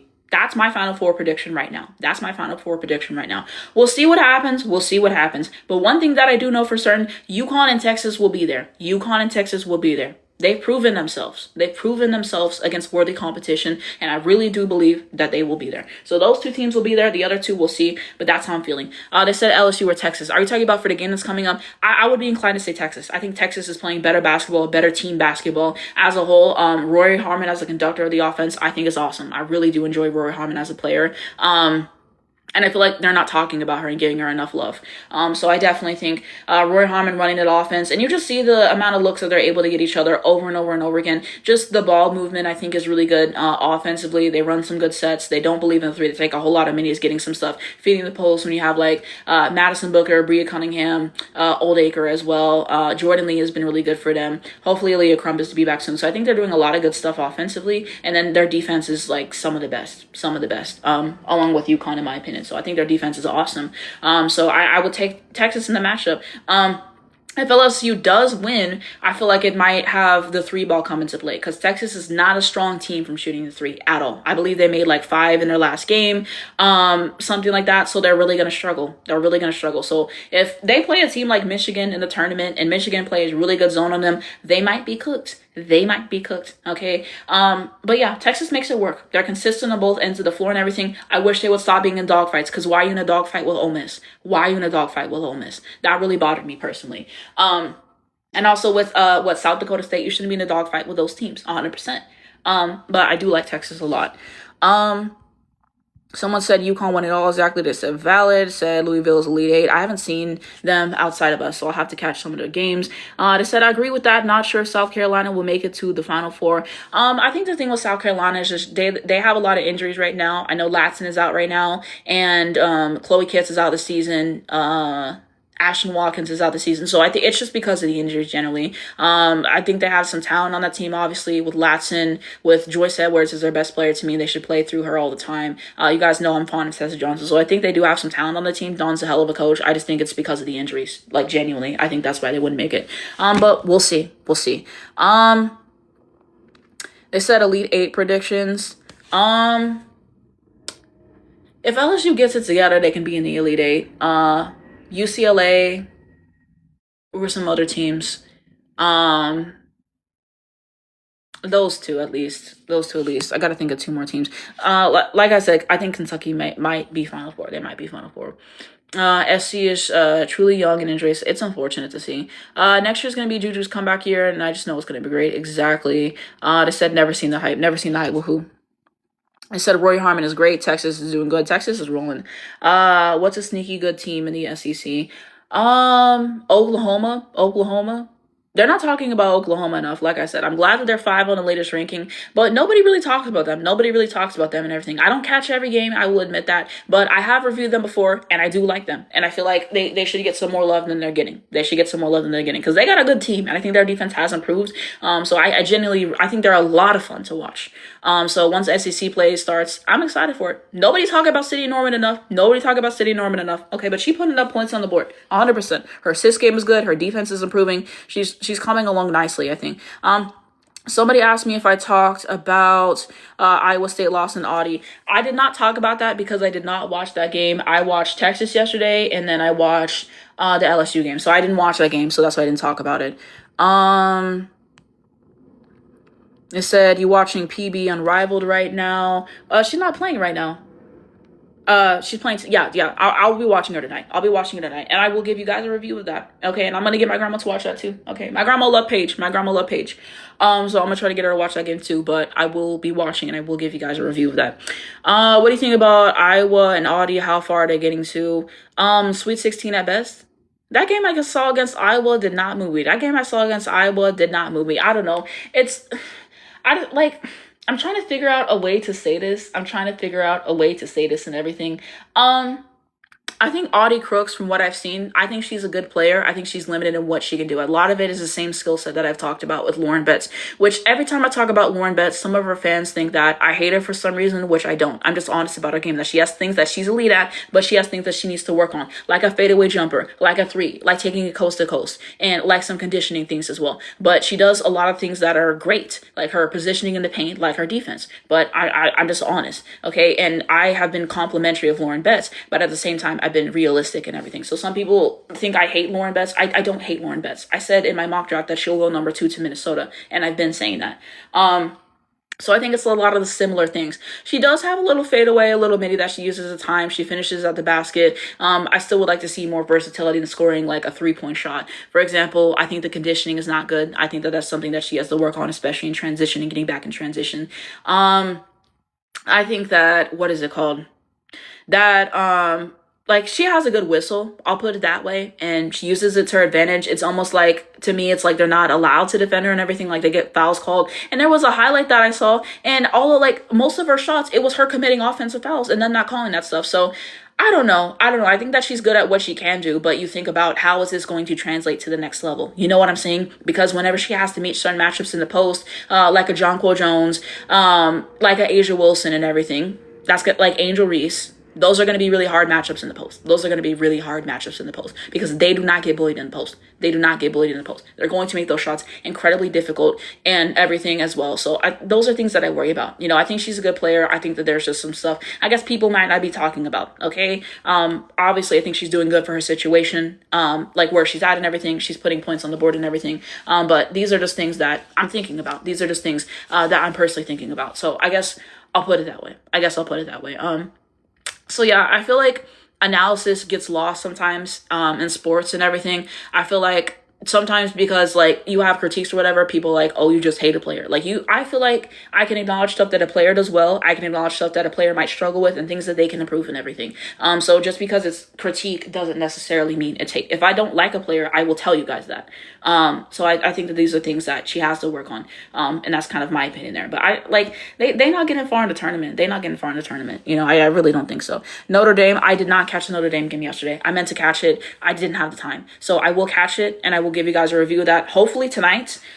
So stay tuned on my profile, and if you guys have me on YouTube for all that stuff, but I really am intent on getting into that game for sure. And in general, and I said this in my reviews, but I'm really trying to get more videos out for you guys this year. I feel like I did a lot of good stuff last year, but this year I want to be because I follow every single UConn game, right? But I'll probably follow LSU through SEC play. You'll start seeing some more South Carolina reviews from me because I have not reviewed South Carolina in like 2 weeks, and it's because other games have came up. But I meant to review it, I just haven't got to it yet. But I have to get back to South Carolina, and everything. So I just want to start some teams that I haven't covered as much. Michigan, you guys asked me to review Michigan, so I covered them. It was the first time I covered them in like weeks.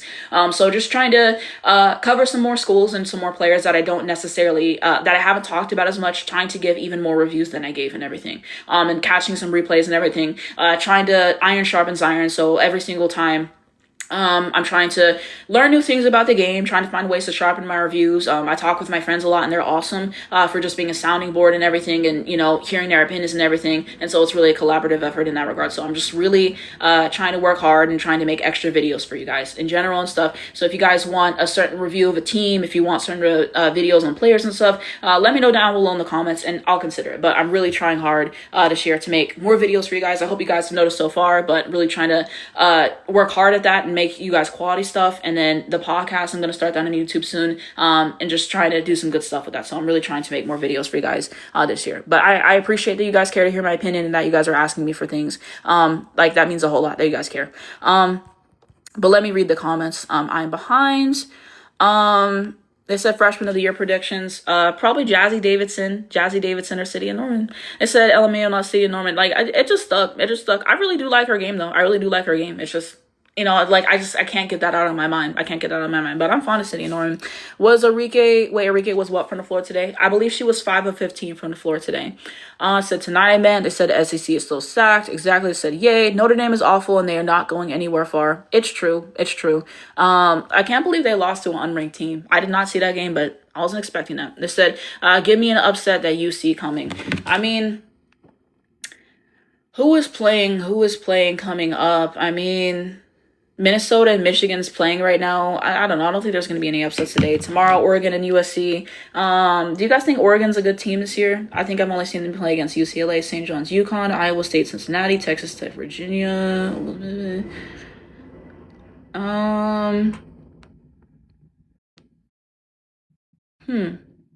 Yeah, I don't know. We'll have to see what happens. Biggest upset that's gonna happen this year. I mean, I think we'll see it when it happens. I don't think I have an answer for you on that one, unfortunately. LSU or USC on February 14th. Who you got? LSU at home. I would take LSU. I'll take LSU. Hold on. It said Louisville and Kentucky. Are you asking like my thoughts on them, or are those just some teams that you like? UConn will go back to back. Their defense is suffocating, and they will leave you with no energy to make shots. We got some work to do with UConn. I'll talk about that next. I said yes. Fiso's a great point guard, and that's where Jazzy should have went. Really? Okay, I think you're talking about Oregon. I think I've seen some people say that.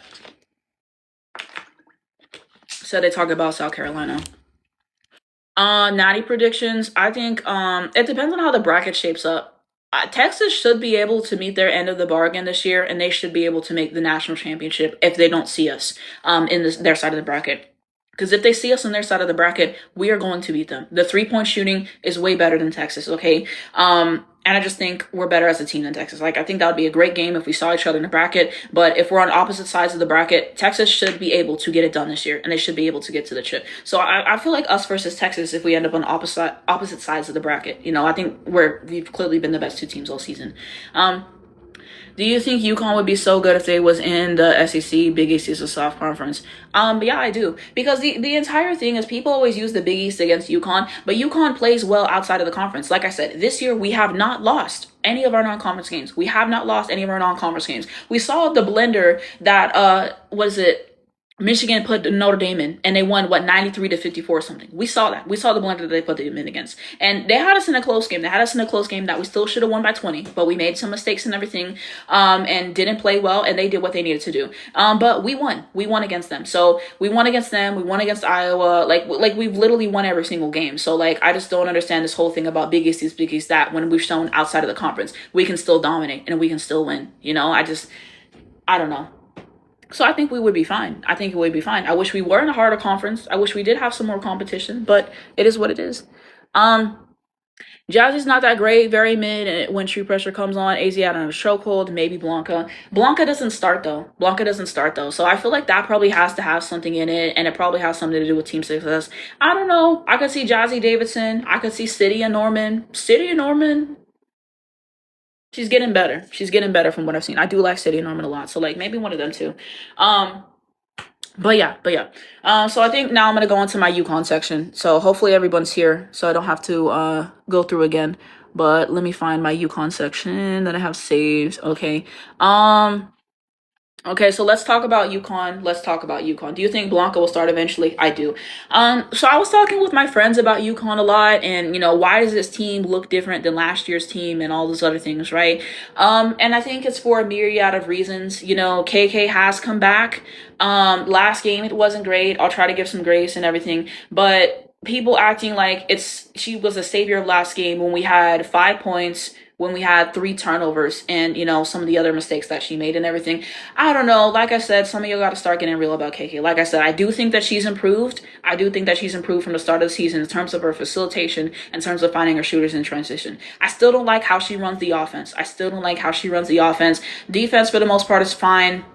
But sometimes she makes mistakes with that. Have you seen people calling AZ a shot chucker? AZ's not a shot chucker. AZ is efficient. To me, a shot chucker is somebody who's not efficient. Everybody has games that are not the best from the field, but AZ rarely ever does that. So you're calling AZ a shot chucker, then I don't take you seriously.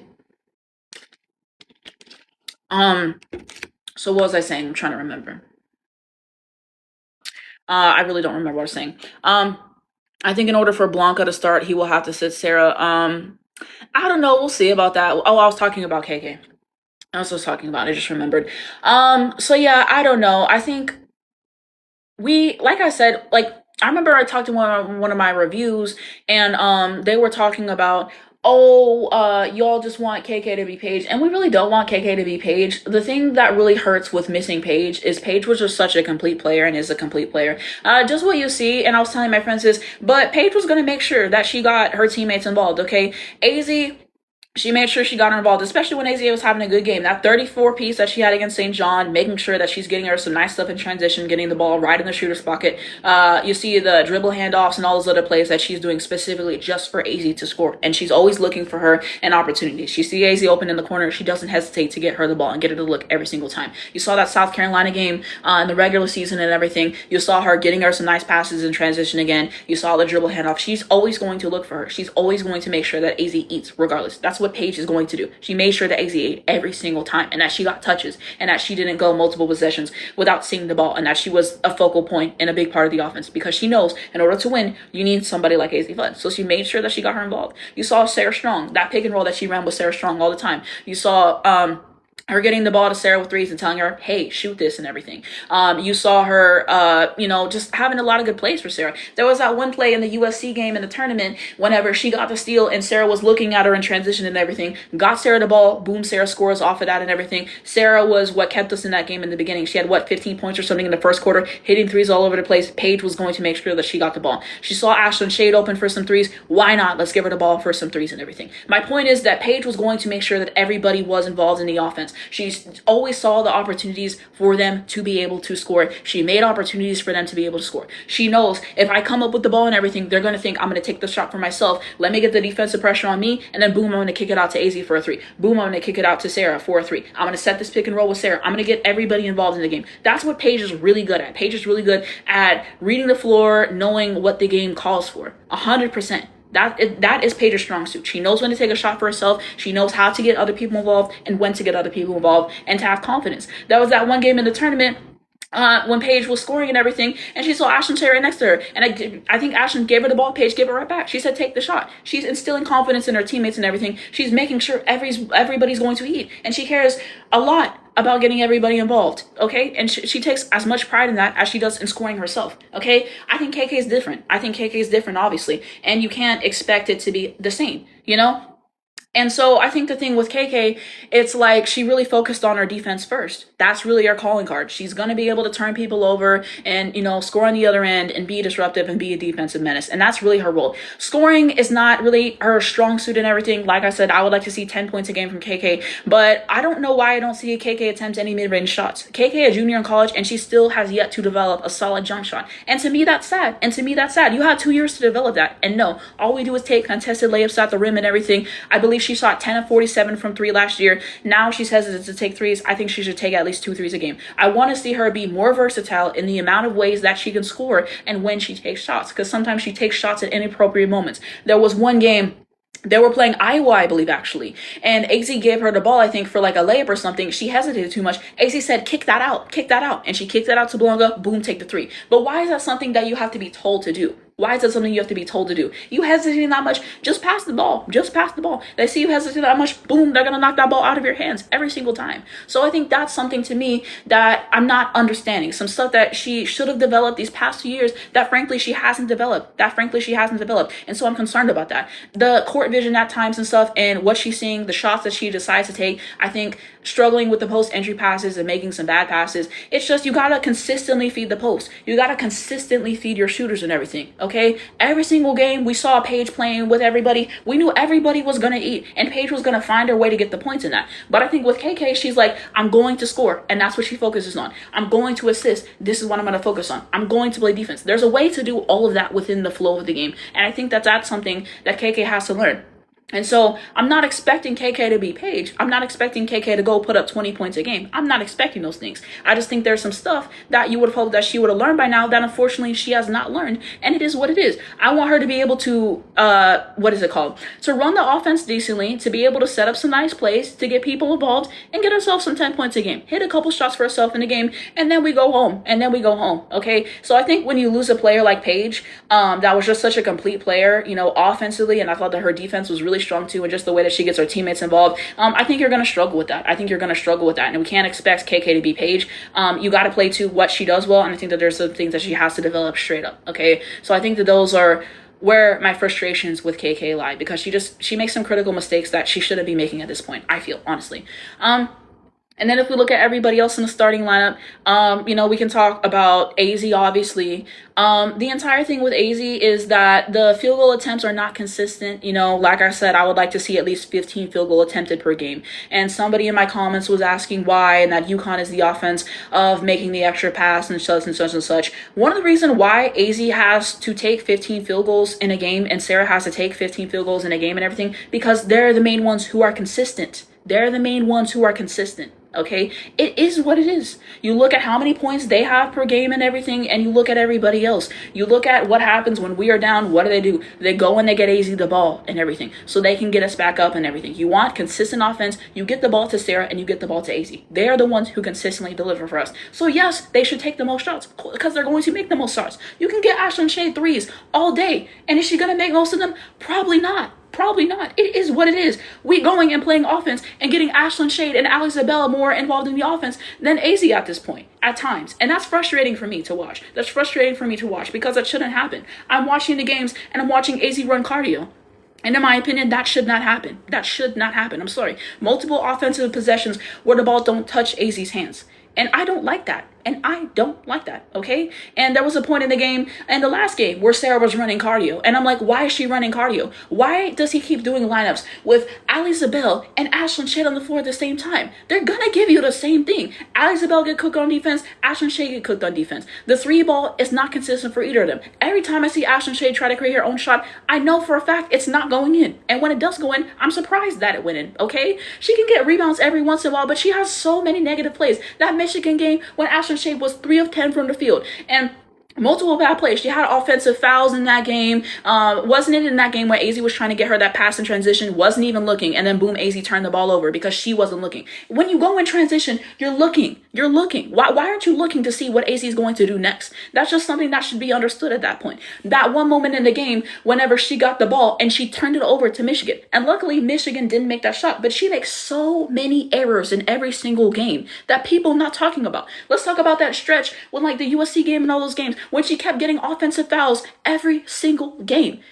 Like, it's about playing within yourself. And this is another thing that me and my friends were talking about. In the past UConn teams, everybody had roles, okay? When Nika and them were on the team, Nika knew damn well you're not taking 15 shots in a game. If you're having a good game, you might get 10 shots in a game. You're going to limit your shots. You're going to get everybody involved. You're going to run the floor. And you're going to play great defense. She knew that's what she was going to do. She knew that's what she was going to do. And she played in herself. She didn't try to do too much. She knew exactly what the game called for. She took shots when she needed to, made sure to get the ball to Paige, made sure to get the ball with their playmakers, and that's how she broke UConn's assist record, and she played good defense. She did exactly what she needed to do with her role.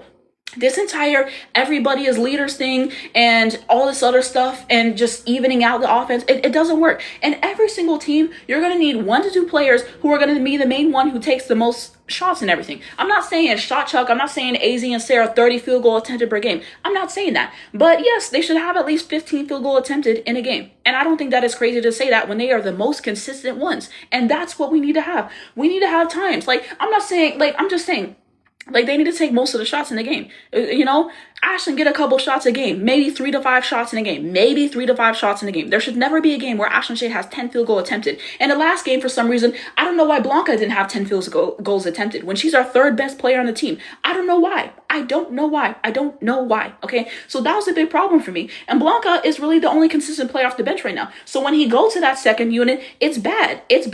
And it's not good. It's not good. That's why Sarah and AZ be having to play so many minutes. They be having to play full quarters. They get rest for 2 minutes and then boom, they have to come back in. And they have to do so much now. They have to facilitate. They have to score. They have to play defense. They have to rebound. Like, they literally have to do everything. And what about everybody else? What about what everybody else is doing? It's about playing your role. Get KK in her role.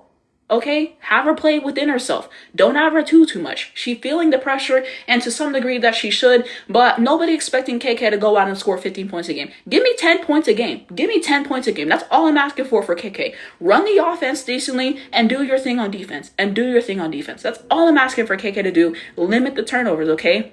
When you don't have a facilitator like you had in Paige, it's putting more the pressure on everybody else in terms to facilitate and everything. And now they feeling like they got to do everything. They feeling like they got to take, it just gets to a point. Okay. You saw that Michigan game. Sarah, I don't think rested until halftime. And then like she had to play the whole game.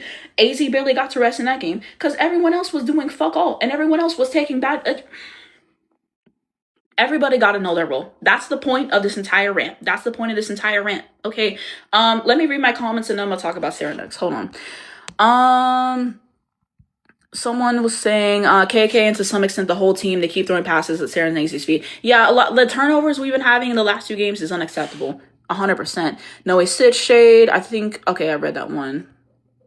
We played Louisville, Michigan, Iowa, and USC. We still have Notre Dame and Tennessee. Exactly. They said, do you think Blanca will start eventually? Like I said, I think so. Did you see the South Carolina game yesterday? I didn't. They said, do you know why Gandy hasn't played? I thought she was injured or something. That's what I thought. And then I think it was something about, I think he basically said she hasn't progressed in the way that we would hope. I think maybe because of the injury and some other things. So I think it might be a redshirt year for her and everything with all the players we have on the team. Do you think AZ Flood is going number 1 for the draft? I do. It's so obvious. I don't know if you guys saw that on AZ podcast. She said at the USC game, I did talk about LSU. And I will upload this on YouTube afterwards, so you can check that out and see the entire LSU part. But I also did do a review for the LSU game. So after this on my profile, I gave like an entire 20-minute review on what I think that went wrong with LSU, what I think that Vanderbilt did really well. I kind of went into more detail on here. So yeah, and then maybe I'll clip that segment and post it on here. But this live will either be tomorrow or the next day on my whole YouTube channel. And I like to clip it. Parts of it, and then I like to promote it, and also my story I posted, but I will post this full live because you missed LSU. Are you going to watch the Michigan game? Probably not, because Paige is playing tonight, so I probably won't catch that. And then I still have to catch the Notre Dame game that I missed yesterday. Said I need Notre Dame to be ranked when we play them. SMH, it looked like it's not going to get to that point. They said LSU need to stay humble though and do Okay, so now we get on to Sarah. Sarah's threes have been better recently. So, happy with that, obviously. You guys know I love Sarah. Offensively, the midi last game was so T. Her ability to finish at the rim as well. Her defense is really solid. Limiting turnovers, I think, is going to be a big thing for her. But I think because when you have the loss of a player like Paige and everything again, she goes from Sarah, like, second or third scoring option to now, like, first or second, like, depending on the game, like, bare minimum. The same thing with AZ. So I think just more, like, she's expected to do more and she knows she has a bigger role, and I think Gino's kind of been in her ear with that to kind of just be more selfish and take more shots, and I feel like she feels like she has the weight of the world on her shoulders and everything. As well and everything, and Sarah's playing well. Sarah's playing at a high level. I just wish Sharon AZ had more help consistently. Okay, Blanc in the last game, it wasn't great, and I'm sure she'll be fine and everything. I don't know why she didn't have 10 field goal attempted, but it's just a entire thing of being inconsistent with how they're getting involved in this offense. And like my friend said, they can't get them involved at the same time. They're either feeding AZ or they're feeding Sarah, and you have to feed them both in the flow of the game and everything as well. Looking at Sarah Williams, the thing with Sarah Williams is there has to be some better decisions made. Multiple times she's missing easy shots that I feel like she should make. And then also she's taking a lot of contested looks that I feel like she should pass out. And I feel like we have to have the art of, the drive and kick and everything, and just passing out the ball more and everything, having some mistakes and stuff defensively as well. I don't know. I rewatched pretty much every single game UConn plays twice. There's been a handful of games I haven't watched twice because it wasn't fun to watch the first time, so I wasn't going to watch it a second time. But I'd be watching them with my friends, and then we give commentary and stuff on the game. And Jana was doing some good stuff. In that last game and everything. So, they said, do you think Jana will start over Sarah when it comes to tournament play? At this point, it kind of is looking like Jana should start over Sarah because there was one possession. She got 3 rebounds back and everything. Like, I think Jana's starting to get that confidence back, okay? Like, at the end of last season and just the way that she was playing and everything, I think she's starting to get that confidence back. I would like to see her make more for layups because she misses layups that she shouldn't, frankly. And that bothers me and everything. Stay out of foul trouble with the defense. But right now, it's kind of looking like she might have more upside. It's looking like she might have more upside than Sarah and everything. So I don't know if she's ever going to start over Sarah. And everything. But at this point, maybe she should. To be honest, they said, do you think Ice will transfer? And I don't really think so. But I mean, I could see if she was to get more playing time. But like, she's not getting playing time for a reason if you watch the games. Like, no shade. Jana has a hustle. I think Sarah Williams gets out-muscled a lot compared to Jana. That is really true. That is true. Like, Jana is 6'5", so I think she's already used to dealing with that physicality to a degree. And, like, she just really has, like, that want in her. You see her snaring down the rebounds, and you see her being ready for the putback. And she was having some good defensive plays in that last game when me and my friend were rewatching. And I noticed some of that. I think I talked about it in my review. She was locking people up. She locked this one girl up. She literally elbowed her. That's the only way she could get her to stop. Was the elbow. So I think Jen has a lot of grit. I think she has a lot of hustle. I think she's been playing good. And I would like to see her have some more meaningful minutes. And at this point, she kind of is playing better than Sarah and the amount of Sarah Williams and the amount of time that she's had. So someone's asking me, what about Khalees? I feel like Khalees, it's kind of hard to evaluate her because she never gets playing time. She gets garbage time at the very end of the game. And to me, that's shameful. I'm sorry. Most of our games are decided. I did debrief it. But you know what? I did a review of the game on my profile, so you guys can check that out. And somebody else asked me about it, so maybe I will clip that segment right after the live and then post it. Because I went into a lot of detail. So I might post that after. LSU FC is going to be mad at me, but y'all know y'all didn't play well yesterday. So before y'all get mad at me, get mad at LSU. So I might clip it after this game because I went on like a 20-minute rant about the stuff that LSU was doing that irritated me, like having Kate Coble on a switch on Michaela Blakes for some reason. I don't even know why they did that yesterday.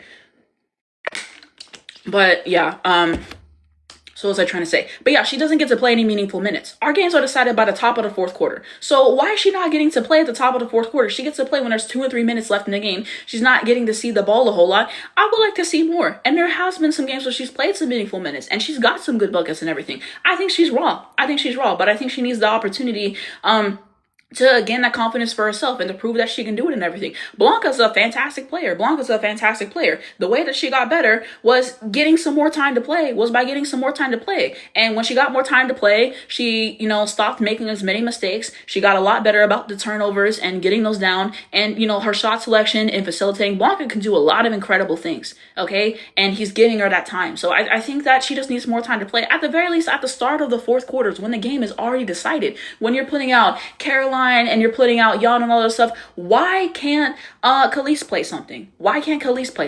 I don't understand that at all. Someone said maybe something's going on. Maybe it is.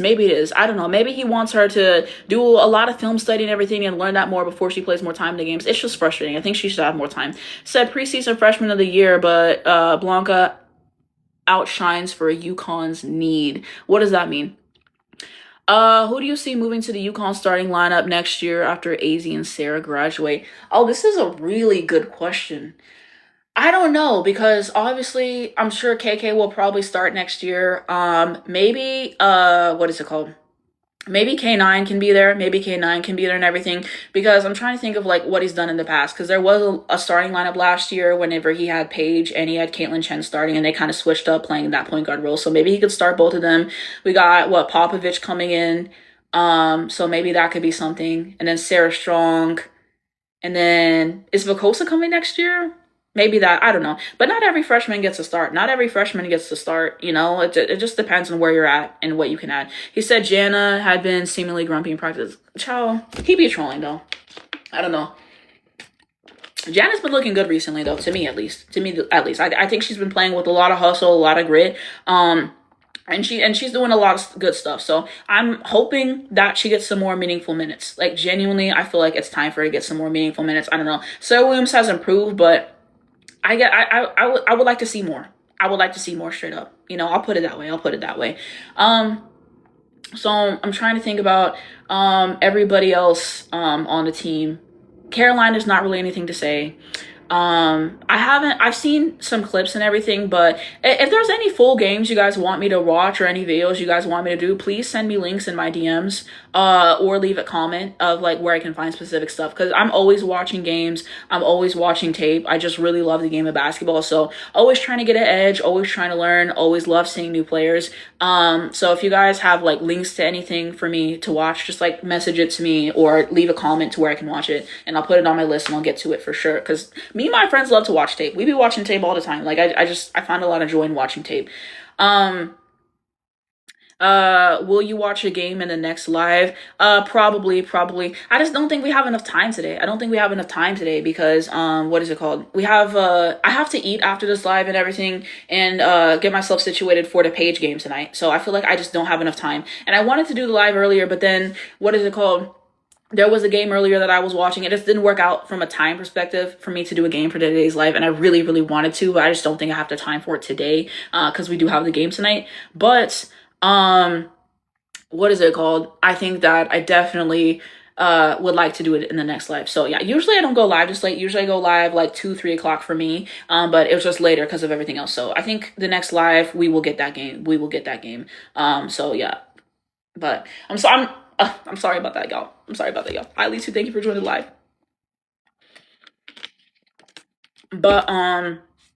But yeah, like basically everybody gotta have roles. And everything. For this team, the last game, do you know what game? Do I know what game I'm gonna watch on the next live? The game we'll watch on the next live is gonna be Page's 40-piece against Oklahoma. That was decided on the last live that I did, because I did a poll between that and another game. So that will be the next game that we're going to watch, is Page's 40-piece against Oklahoma on the next live. So I don't know when that's going to be. I just go live whenever there's no games going on and everything, just for fun. So hopefully in like a week or 2 weeks, I do another live. My last live was like December 23rd. So it was like 2 weeks for my last live. Are you just going to give a review about Breeze? Yes, I am going to give a review. About Breeze and everything. Somebody said, wait, when to what? Like I don't know when my next live is going to be. I never know when my lives are going to be. Like I said, I just go live whenever there's no games going on, pretty much. So that's usually when I go live, and I usually like to wait a week or 2 weeks. Hi, Kate. Thank you for joining the live. Everyone say hi to Kate. But yeah, I just go when there's not games going on. And I like to wait like a week or 2 weeks because I like there to be enough build up and like enough meaningful games. And now that we're starting to get the tournament play with like the SEC, you're gonna see more of that. So I have something to talk about and everything. That's why I don't go live every week, because sometimes there's not much to talk about. But I definitely will. I definitely will. So I always let you guys know when I'm going live too. I always post on my page, I'm going live at this time. I try to give you guys like 2 hours notice before I'm going live. That way you guys know I don't believe in going live spontaneously or anything. Like I usually keep you guys up to date as for when I'm going live, because I want you guys to be here. So yeah, but everybody gotta have a rule. Everybody gotta have a rule. I wasn't pleased the past few games with the amount of times we've been turning over the basketball. I feel like the offense, it's got sticky. It's got sticky at some point. So it just gets to a point. It just gets to a point, I feel like, with the basketball and other things. The defense, I don't know. There's just some times where we have defensive lapses, I feel like. As well, and just like having some mistakes. Like there was a point where that game against Seton Hall was tied. There was a game against like when Seton. I just don't understand why that was tied. I don't understand why that was tied at all. Like it just some mistakes, man. Just some mistakes, and just not being pleased with that. Like we should have won by more. You just see the opportunities that we left on the floor. You see the layups and stuff that we missed. So I don't know. I haven't loved how we looked the last two games, like at all. So I'm hopeful for improvement. I'm sure that it should be fine, but I think the biggest thing for me is just limiting the turnovers, taking care of the basketball more. Like for me, that's really the biggest thing. That's really the biggest thing for UConn and everything. But yeah, I don't know. Stop trying to make people do stuff they're not good at. Stop trying to make people do stuff they're not good at. Like that's the biggest point. That's the biggest point. Having roles, having a hierarchy, I think is the most important thing. And apparently in the post-game presser, I think KK said they're still trying to find their identity. How are we 15 games in the season and we don't have an identity yet? Like, that's not good. That's not good. So I'm extremely concerned about that. So I don't know. Like we'll figure it out because we always do and everything. But just some room for improvement. Just some room for improvement. And it's always the same things I complain about. Like I get tired. at this point. But yeah, to answer your question, no. Let me see what I wanted to talk about next. Hold on. I'll probably talk about Texas next, honestly, because I had a graphic for them saved. Was this it? I kind of talked about Texas earlier. But basically they played Ole Miss, to those who missed the game and everything. And so in the beginning of the game, it was kind of like going back and forth. And then Texas, I think it was the second quarter, they took a lead. Okay. And, they were doing what they needed to do in terms of getting turnovers and just being really disruptive. Do we know how Aubrey is doing at Minnesota Lynx? I don't. I'm sure she posts updates and everything. So they did really good in the second quarter and everything, and they started to lead. They had like a 20-point lead. But then they just started making mistakes, turning over the basketball, playing kind of careless and everything, and it just wasn't good. It wasn't good. Ole Miss was getting some opportunities in transition finally being able to make their shots and everything. I don't know. It was just bad for Texas at a certain point, and Ole Miss brought it to within 4. Texas did what they were supposed to do. But like I kind of said earlier, I'm tired of Texas being in dogfights with Ole Miss. They were in a dogfight with South Dakota State for some reason and other stuff. They're too good of a team to do that, and they just be making some critical mistakes at points and everything. I'm sure the brand of defense that they play, the stifling defense, is really exhausting and such. But yeah. So I think it just gets to a point where I don't want to see them in dogfights with people because they're too good of a team for that. Like I said, Roy Harmon's doing a lot of good stuff with her assist numbers and how she's generating the offense and everything. Madison Booker, you guys know I like her game for the most part. Was not a great performance in this game, and I think in the big games gotta show up more because like I said, Jordan Lee's doing some good stuff. I like Oldacre, I like Cunningham, so they have a lot of good players. I think that sometimes it's just lacking discipline at parts and just getting yourself in positions that you quite frankly shouldn't be in. But for the most part, I do like Texas. Texas is a team that's proven themselves. I think it's their defense first. I like the way that they run their offense generally, but they shouldn't have been in a dogfight with Ole Miss, in my opinion. Okay, shout out to Ole Miss for battling, but I just don't think Texas should have even put themselves in that position. UConn is fine, maybe bored. Maybe that's what it is. I don't know. It just gets to a point where it shouldn't. I shouldn't have to be complaining about the same things. And he should have changed the starting lineup. I just don't know how many times you have to see that Ashlyn Shade doesn't work in the starting lineup to change something. And some people like, oh, Blanca is so good as a second unit to spark off the bench and everything that's why that he can't do it and everything. No shade. Doesn't that go in recruiting at some point? The players that you got to play the game and all that other stuff. I'm sorry, they're gonna have to find a way to make something shake. They're gonna have to find a way to make something shake. Ashlyn Shade playing 30 minutes in a game is not helpful. It's not helpful. She makes too many mistakes. Okay, and I don't like it. Okay. Should a Gup go in for Ashlyn? I mean, I think Blanca would go in for Ashlyn. That's why I see it.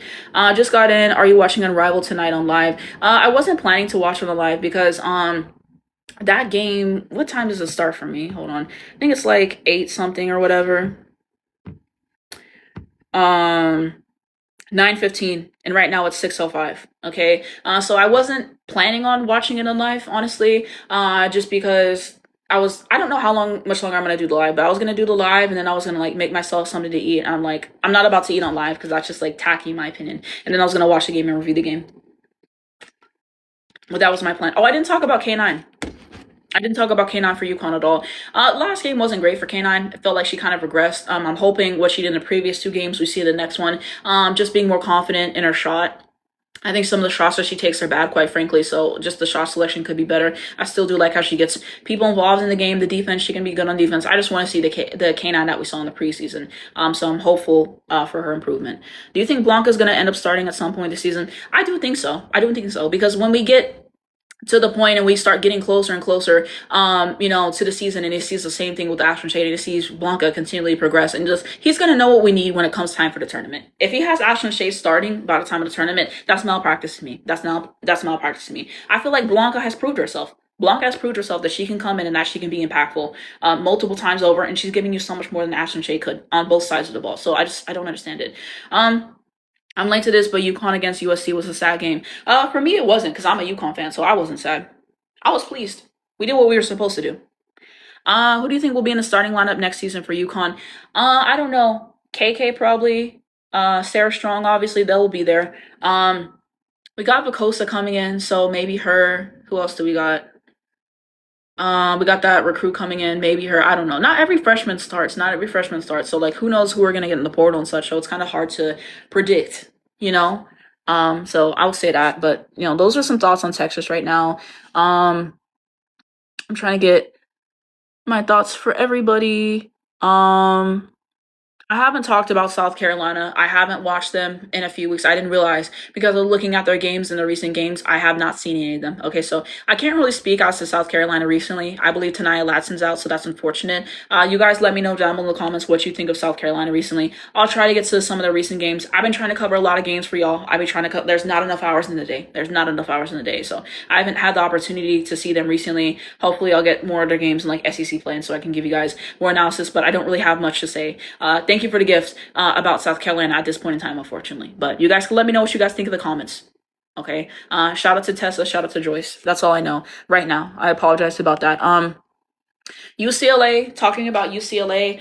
Lauren is playing better. Lauren's playing better. This is the Lauren that, I know, because at the beginning of the season, it was not good for Lauren Bess. I don't know. It was just I think it was like a mental thing or something like that. I don't know what it was, but Lauren just wasn't playing like I know that she can play, honestly. And I feel like, she's really turned a corner recently, and she's starting to produce again like we know that she can. So I feel like Lauren Betts has been playing better for UCLA, for the record. Still misses some easy layups and shots that she should make 100%. Like I said, her fans think I don't like her, and that's far from the case, actually. So yeah, like I said, I think she'll be number 2 to Minnesota, and I think she's proving that. Okay. So I did want to say that about Lauren. Got to make some more of the easy shots. Would like to see her improve the shot diet in terms of the kind of shots that she's taking. That she's going to be awesome on defense, and I think that you saw that during the game against USC. Said, I love the way you still speak so respectfully about people still being real. Thank you. But yeah, Lauren's doing some good stuff for UCLA, okay? Some of y'all kind of disrespect Lauren Betts. She has some things that she can improve on, sure, but Lauren Betts is not a bad player, and I don't know why some of you guys act like she's a bad player, and I've never said that.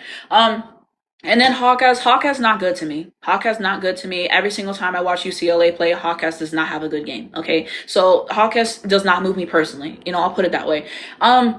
Kiki Rice also don't move me personally. In this game, she did what she needed to do. She did what she needed to. I feel like most of that was in the fourth quarter because she had 8 points, I believe, before the fourth quarter, and then she did what she needed to. That Euro step was clean. I'll give her that Euro because that was clean, and I love a good Euro step. I genuinely do. So I'll give her those things. 100%. And then what is it called? But the shot diet still for me is not good for Kiki Rice. Too many contested layups.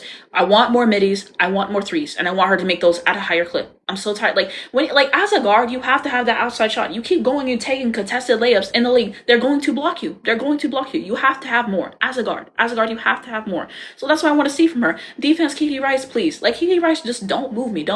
Everybody's so ready to crown Kiki Rice. Let's see her do this when it matters in the tournament. Because she doesn't. That's why I'm not moved. AZ had her in a blender. Okay. Who else they got on this team? Dugalich is all right. I don't really have much against her per se. Neekins, I forgot to talk about Neekins. Neekins was good in the last game. The shooting form, I still hate it from Neekins, quite frankly. I will get to Jazzy.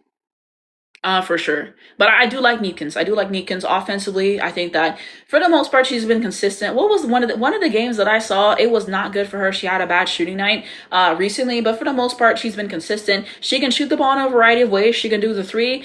She can create her own shot and get herself open. I think she took like a pull-up midi or something in the last game or something off of a screen, which I thought was cool. I don't think I see a whole lot of her finishing at the basket at the very least. I think it's more the outside shot, but like I said, as a guard, the outside shot's important. But I like Neekins as a player. I think she's crafty. I think she's a good player. Defense needs some work. 100%. That all-ball defense, Lord's in the flood. She has moments where it's good and moments where it's bad. I would like to see her get more consistent with her all-ball defense for Gianna Neekins, but I do like her, and I think she'll be like around 6'7" in the draft. I really do.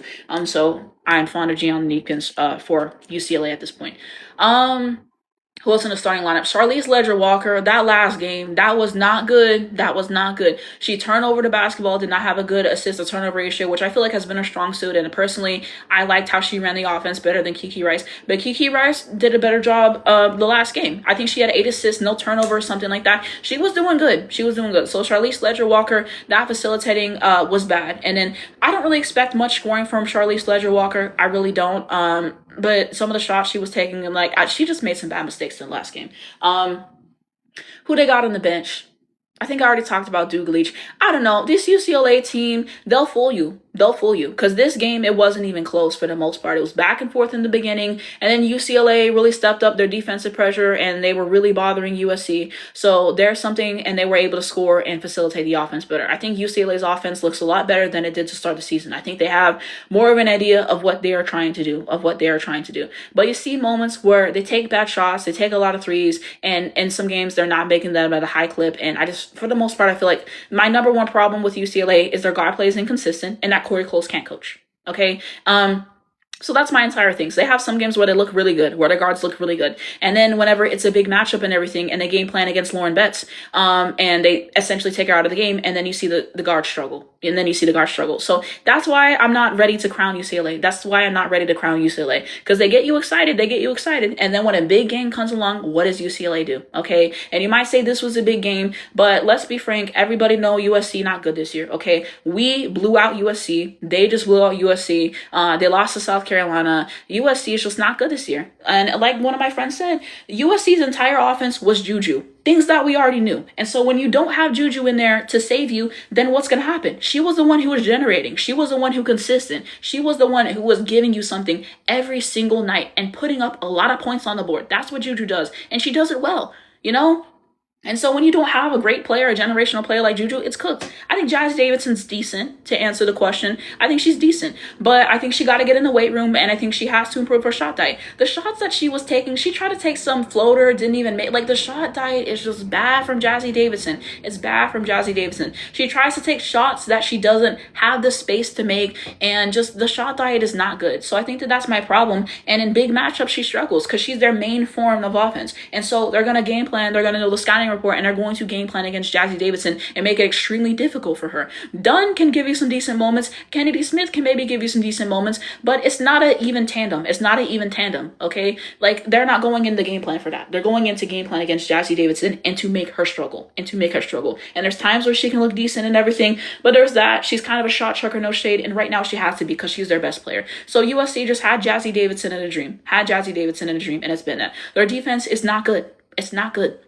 He couldn't keep up what they did in the beginning of the game, at the end of the game. Okay. So yeah, UCLA, we'll see what happens when they go in bigger games. The Michigan game should be really, really good. I'm excited for that. 100%. So we'll see what happens with that. But some of you guys be crowning UCLA too early. Let's see the guard play in the big games. That's my problem. And Corey can't coach. And how they're going to guard Lauren Betts in the big games. Those three things from UCLA. Okay. Someone said, you excited for the game tonight? Yes. Haven't seen Paige play basketball in the longest. We needed it. I be watching old games, but y'all know, watching a game in real time, it's a lot of fun. And I really do enjoy it. So I'm definitely excited to watch the game. Somebody asked me about Rory Harmon. I said this earlier, but I love Rory Harmon. I think she's a great conductor of Texas offense. So I really do enjoy her in that regard. I like her game a lot. I would like to see her take more threes and, have more of a back. She takes a lot of mid-ranges and she drives at times, but I would like to see her take more threes and being confident and shooting that at a high clip. And you see what can happen when she's confident in her shot, like in that UCLA game, and they needed every bit of that because Madison Booker in that second half was not present. It was just bad, like completely just disappeared in the second half. And her defense is great, stifling defense. She's putting her body on the line. She's getting those offensive fouls called on the other team. She's getting steals. She had a block in the last game too. Just very stifling defense. So I like Rory Harmon a lot. I feel people don't talk about her enough. I feel like she doesn't get her shine, and I do feel like she's a first-round pick for sure. Would like to see her get her production up. We need double figures from her in every single game because it's like 3 of 7, 3 of 8 in every game. But I'm fond of Rory Harmon a lot, actually. Someone said, I almost feel bad for Jazzy. It's a lot of responsibility for a freshman. And is. I think next year will be better because she's going to have Juju back and the teams are going to guard her in a different way because you're going to have to guard Juju. You're going to have to. Like, teams are going to go in and try to double team Juju as they should. She demands all that defensive attention. So that's going to leave Jazzy open to be able to hit some shots and everything. They'll find ways to get Juju open, setting up some screens for her and all that other stuff. And so it should be a balanced attack, more of a balanced attack next year with that. And then they had the recruit, Sanaya Hall, I believe. So that's going to help them. Lindsay still can't coach though. So it's bad. Their offensive sets look a mess. They never know what they're doing. And it's apparent. When does Juju come back? I think the start of next season, no? I would guess. How long you been watching UConn? My first UConn game that I watched was in 2024, I believe. And it was the Final Four game against Iowa with Aaliyah Edwards' offensive foul. So that was my first UConn game. So every time I think about Aaliyah Edwards, I just think about that offense. Wait, was it the illegal screen? The illegal screen. I think I said the wrong thing, but the illegal screen that she said, y'all know. So that was my first UConn game and everything that I actually watched in 24. And then that regular season, I didn't keep up with them for some reason. And then the tournament, I think it was a Sweet 16 when I started watching. And then I watched throughout the rest of it, obviously. And I just knew after the, UCLA, after the UCLA game that they played, I knew that they were winning the chip. And I made a video. If you scroll back far enough on my profile, I literally said after that game, I'm like, there's no way UConn's not winning the chip. Like, they're definitely going to get the chip. So yeah, like that was kind of how I started. And then I went back and I watched, I was obsessed with it. They were playing so good. And so I went back and I found every single game last season that I didn't see in real time. I watched everything. And I've watched a lot of games since then. I still have some more games to watch. A lot of Big East games that I haven't seen, quite frankly, because the Big East games are boring. Like, y'all know this. So I still have a lot of games to watch, but that's kind of like how I started becoming into it, basically. Someone said that's your first game and you're still a fangirl. That's trauma. Well, the entire thing was like, what is it called? I was watching that game because I was following like Iowa at that time or whatever, because I actually used to like Caitlin Clark. I told you guys this before because that's how I got into women's basketball in the first place, was because I watched football. I've talked about this in the NFL. And so Stephen A was talking about the NCAA tournament happening and Caitlin was going to play Angel. So I was like, okay, they're hyping it up. Let me watch. So then I watched that game, and then UConn was the next game. So that's why that was my first game and everything. But I always liked Paige. I always liked Angel, right? And so I don't know why I didn't follow UConn last season, the whole thing. I should have. I should have. And after that tournament run, I'm like, I have to watch every game. And, I followed Paige and watched her in the W and so on afterwards. And Paige is my favorite player. I just always enjoy Paige from the moment I first watched her play and everything. So that's kind of how I got started and everything. And like I said, after Caitlin pushed Angel, I was done. And then when I watched a lot of Taige's tape, I noticed everything Caitlin can't do. So that's how I got to that point. Are you excited for the wing season now that Chris is gone? Thank God. Exactly. We have something to root for. They said Texas doesn't shoot threes well, and don't. If they get a team that can actually play good defense, zone defense on them, then it's really going to be bad for them. It's really going to be bad for them and everything. And then Madison Booker in big games. Lord send the flood. Let me see the rest of my comments. But yeah, I gave my thoughts on UCLA.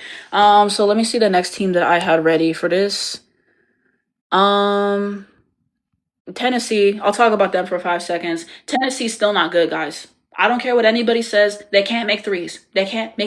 Okay? And just the way that they run their offense. It's just bad. Okay? Talasia Cooper, the only one that I trust on Tennessee. Literally the only one that I consistently trust on Tennessee. The reason why they win this game against Florida, because Florida not good. And Liv McGill, their only source of consistent offense. Okay? They had moments where they were able to get themselves back in the game, but I think Tennessee played really strong defense, and that's why they won. And that Talasia Cooper, the only one who really moved me from Tennessee. Tennessee not good. Do not watch Tennessee basketball unless it's SEC play and they playing like South Carolina or LSU or like a good game like that. Like they not good. I took a long break from watching Tennessee and I still don't like Tennessee. And I still didn't miss Tennessee. Tennessee don't move me. It don't. Like, I can't wait for Ice Brady to be back. Thoughts? I don't know. There's just not much that she contributes to the games, to be honest. She can set you some good screens, get some good rebounds. She'll hit a shot every now and then, but she's just not consistent. Someone's asking me about Azare. What about Azare? Are you asking me my thoughts on, or I don't know, let me know. I'm for Tennessee and I hate watching them. It's brig after brig after brig. Like their offense is so bad. They don't have one consistent 3-point shooter who's going to light it up every single time. I was watching the broadcast. They're like, oh, Tennessee makes 10 threes a game. I don't think I've seen that yet from Tennessee. I never watched multiple Tennessee games. So it must have been the ones that I didn't see. But their offense is just so bad and hard to watch. Defensively, they can do some nice stuff. But Tennessee's just one of those teams sometimes. They'll make you think that they're good and then they'll do a lot of bad stuff. Her rotations, and it's just annoying because every 3 minutes we got a new rotation. We're throwing new people in and it throws off the flow of the game and just doesn't have any feel for the game. Like I just don't like the Tennessee coach and what she's doing. I just don't like Tennessee. Tennessee, not good. Every time I watched Tennessee, it was time wasted. But the only reason I watched Tennessee was because somebody asked me my thoughts on Liv McGill and I saw that this game was happening. And so I was like, you know what? I'll do a video on it. Okay. I really try to make a lot of stuff and I try to take you guys' requests to heart. So that's the only reason I watch Tennessee, but I don't enjoy Tennessee. I really don't. They're not good. Thank you. I really love the shirt too.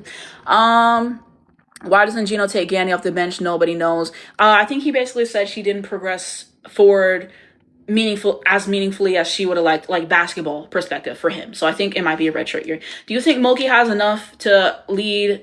Do you think Mulkey LSU has enough to win the national championship? No. They'll be lucky if they get to the Elite Eight the way that they playing. A backcourt of Mylacia Full-Wiley, Michaela Williams, and Flau'jae Johnson winning the chip, and then you woke up. And I'm just talking in general. This is not shit toward you, but I do not think Mulkey has enough to win the chip. I don't think she has enough to win the chip. Kate Cobalt in the post. Ciao. See you at the Elite Eight. Unrivaled. Did you want my thoughts on Unrivaled? Did you want me to talk about it or whatever? Let me know. LSU not winning that. Yeah, not even close, bro. I'll see them at that Elite Eight. New coach, please. For who? Tennessee? Yeah, I could see that. Did you see Ryan Howard's stat line today, Brick Shucker? I did not see it. What was the stat line? As an LSU fan, we not getting past the Sweet 16 right now. Exactly. I was being generous. If y'all get it together, y'all could see the Elite Eight. But right now, it's bad. 0-2 in conference play. That's that UConn win and trust, exactly. Do you have to be injured for a redshirt year? I don't know. I don't know the specifics. Anyone know anything about the LSU suspension? Was someone suspended? I didn't hear about that. So, someone said, do you think AZ is the leader of the team or Sarah Strong? I mean, I think they're both leaders. I think everybody...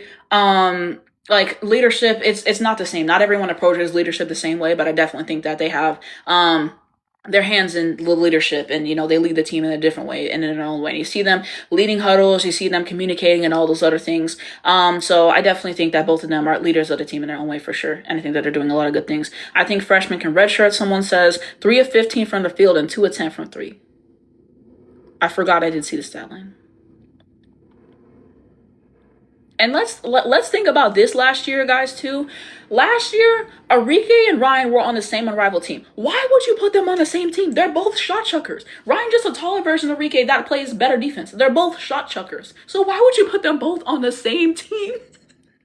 Like, they didn't care about nobody. They didn't care about nobody. They're making sure to get them shots up. I hate how people compare Strong and Fudd. They have different strengths, Exactly. They're different kinds of players. The way that they lead is going to be different and everything. Like, they complement each other. They complement each other 100%. So I really don't love the comparisons and people trying to put them against each other and everything. I don't. They're both fantastic. They said, do you think Fool Wiley should have transferred? The way it's looking right now, I don't think she should have transferred. Because she needs discipline. She needs discipline in terms of the shots that she's taking, in terms of the way that she plays.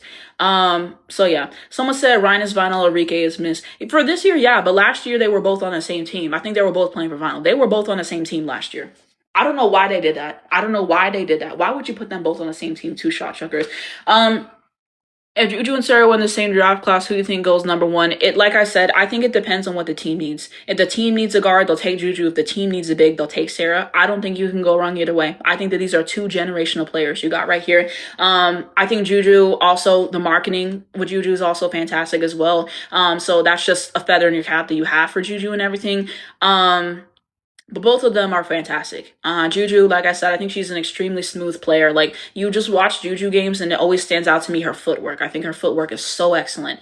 I love a Euro step that she can do. She has a really crafty bag. I think she's a great player with that.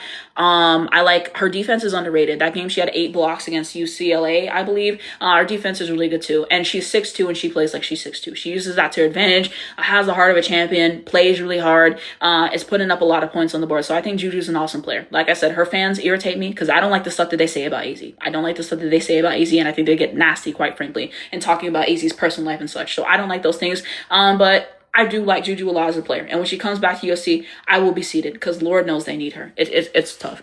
They said that's lethal. What's lethal? Let me see. I can't wait for a Texas UConn matchup. I would like to see that in a tournament. Kim always getting out coached. Ooh. A new coach. Okay, yeah, I think I'm caught up. Hardest. Okay, yeah, I think I'm caught up. I think I'm caught up on the comments.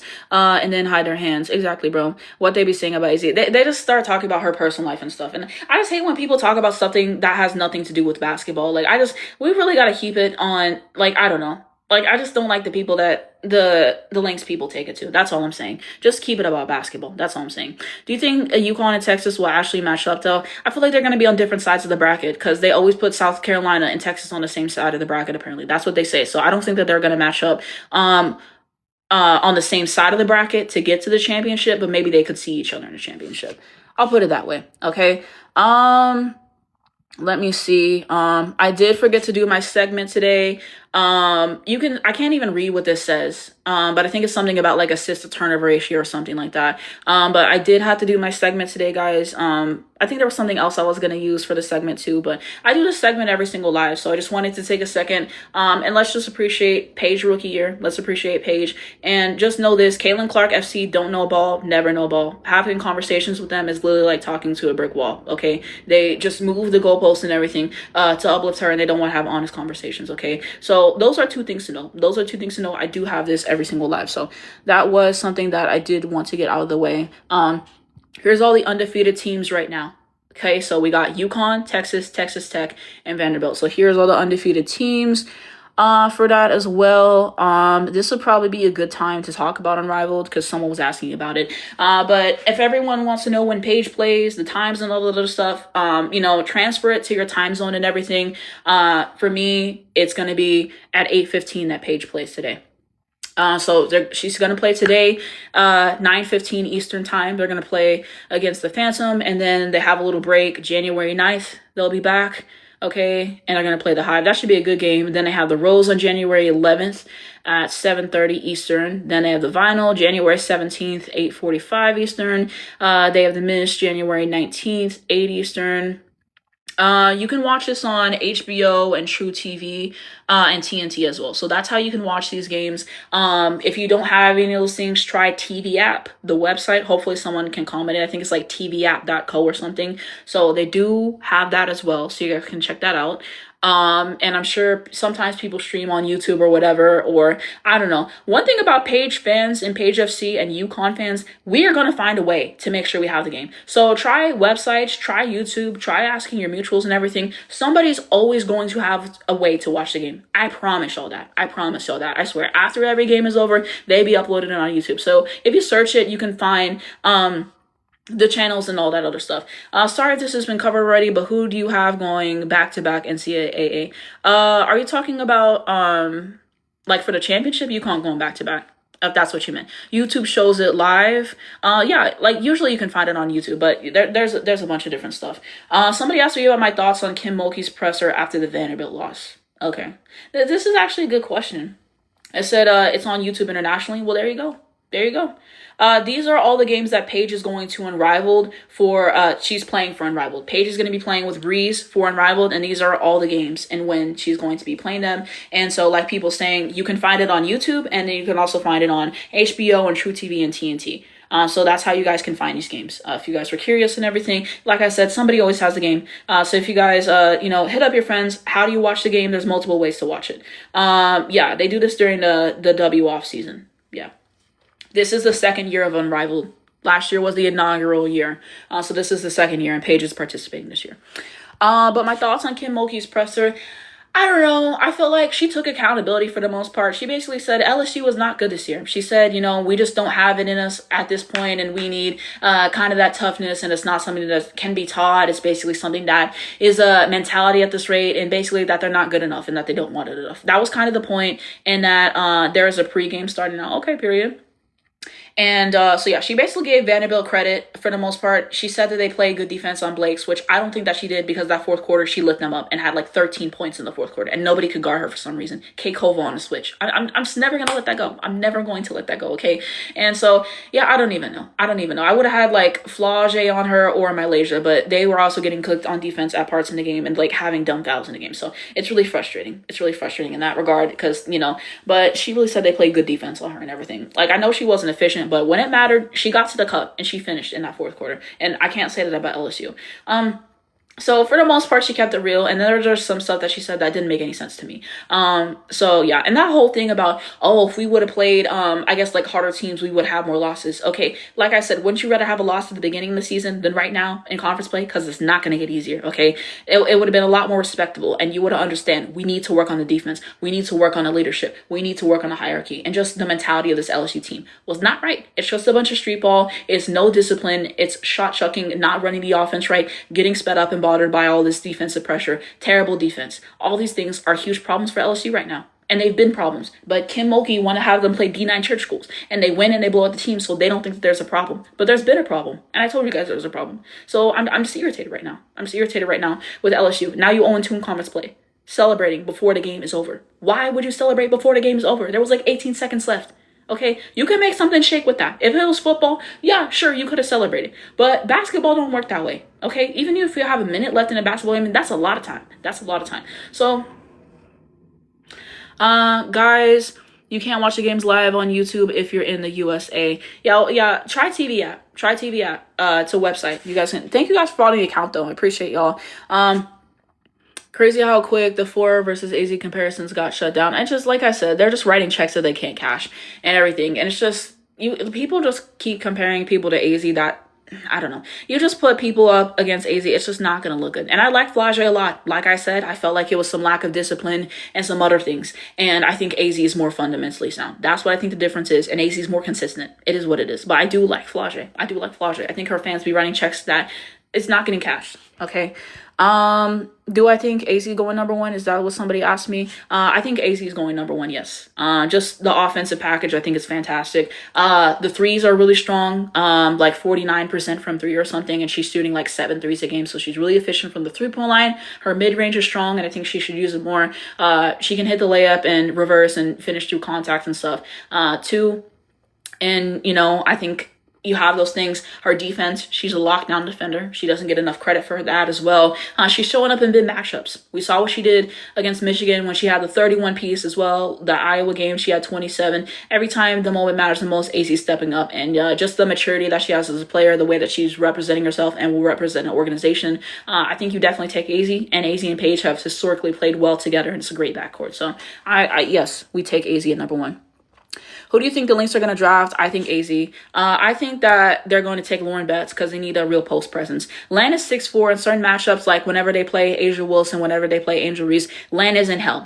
It's difficult for Fee because Fee's only 6'1". So you can't teach height. Like she's undersized for her position and she does well. But certain matchups, they really struggle. So, you have Fee play the 3, you have Lan play the 4, and then you get Lauren to play the 5. And Lauren is great on defense. And that's what Cheryl Reeve cares about. Cheryl Reeve's entire system is on defense, okay? And so if you're not a good defender, if you're not trying on defense, you're not making it in the Minnesota Lynx. You're not making it in the Minnesota Lynx. And that's why when people say Olivia Miles this and Olivia Miles that, Cheryl don't want her, I promise, okay? She went to a couple of Lauren's games. I'm sure she's catching it on TV. Lauren has that physicality that she can play within the post on defense. It's something she's used to doing, blocking shots and making it difficult. So she's a great defensive player, and her offense, she has things she needs to work on. And I think Cheryl knows, look, if I take her, I can make her, develop more of that game, develop more of the threes. Her bigs are going to space the floor. Fee takes threes. Lan takes threes.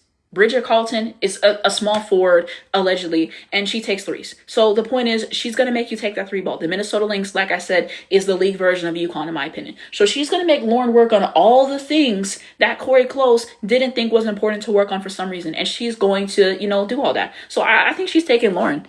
I really think she's been taking Lauren. I think her and Kerr got on the phone. And, she was like, I'm taking Lauren. He was like, I'm taking AZ. And they said, bet. And then they moved on. I think the writing's been on the wall for that, y'all.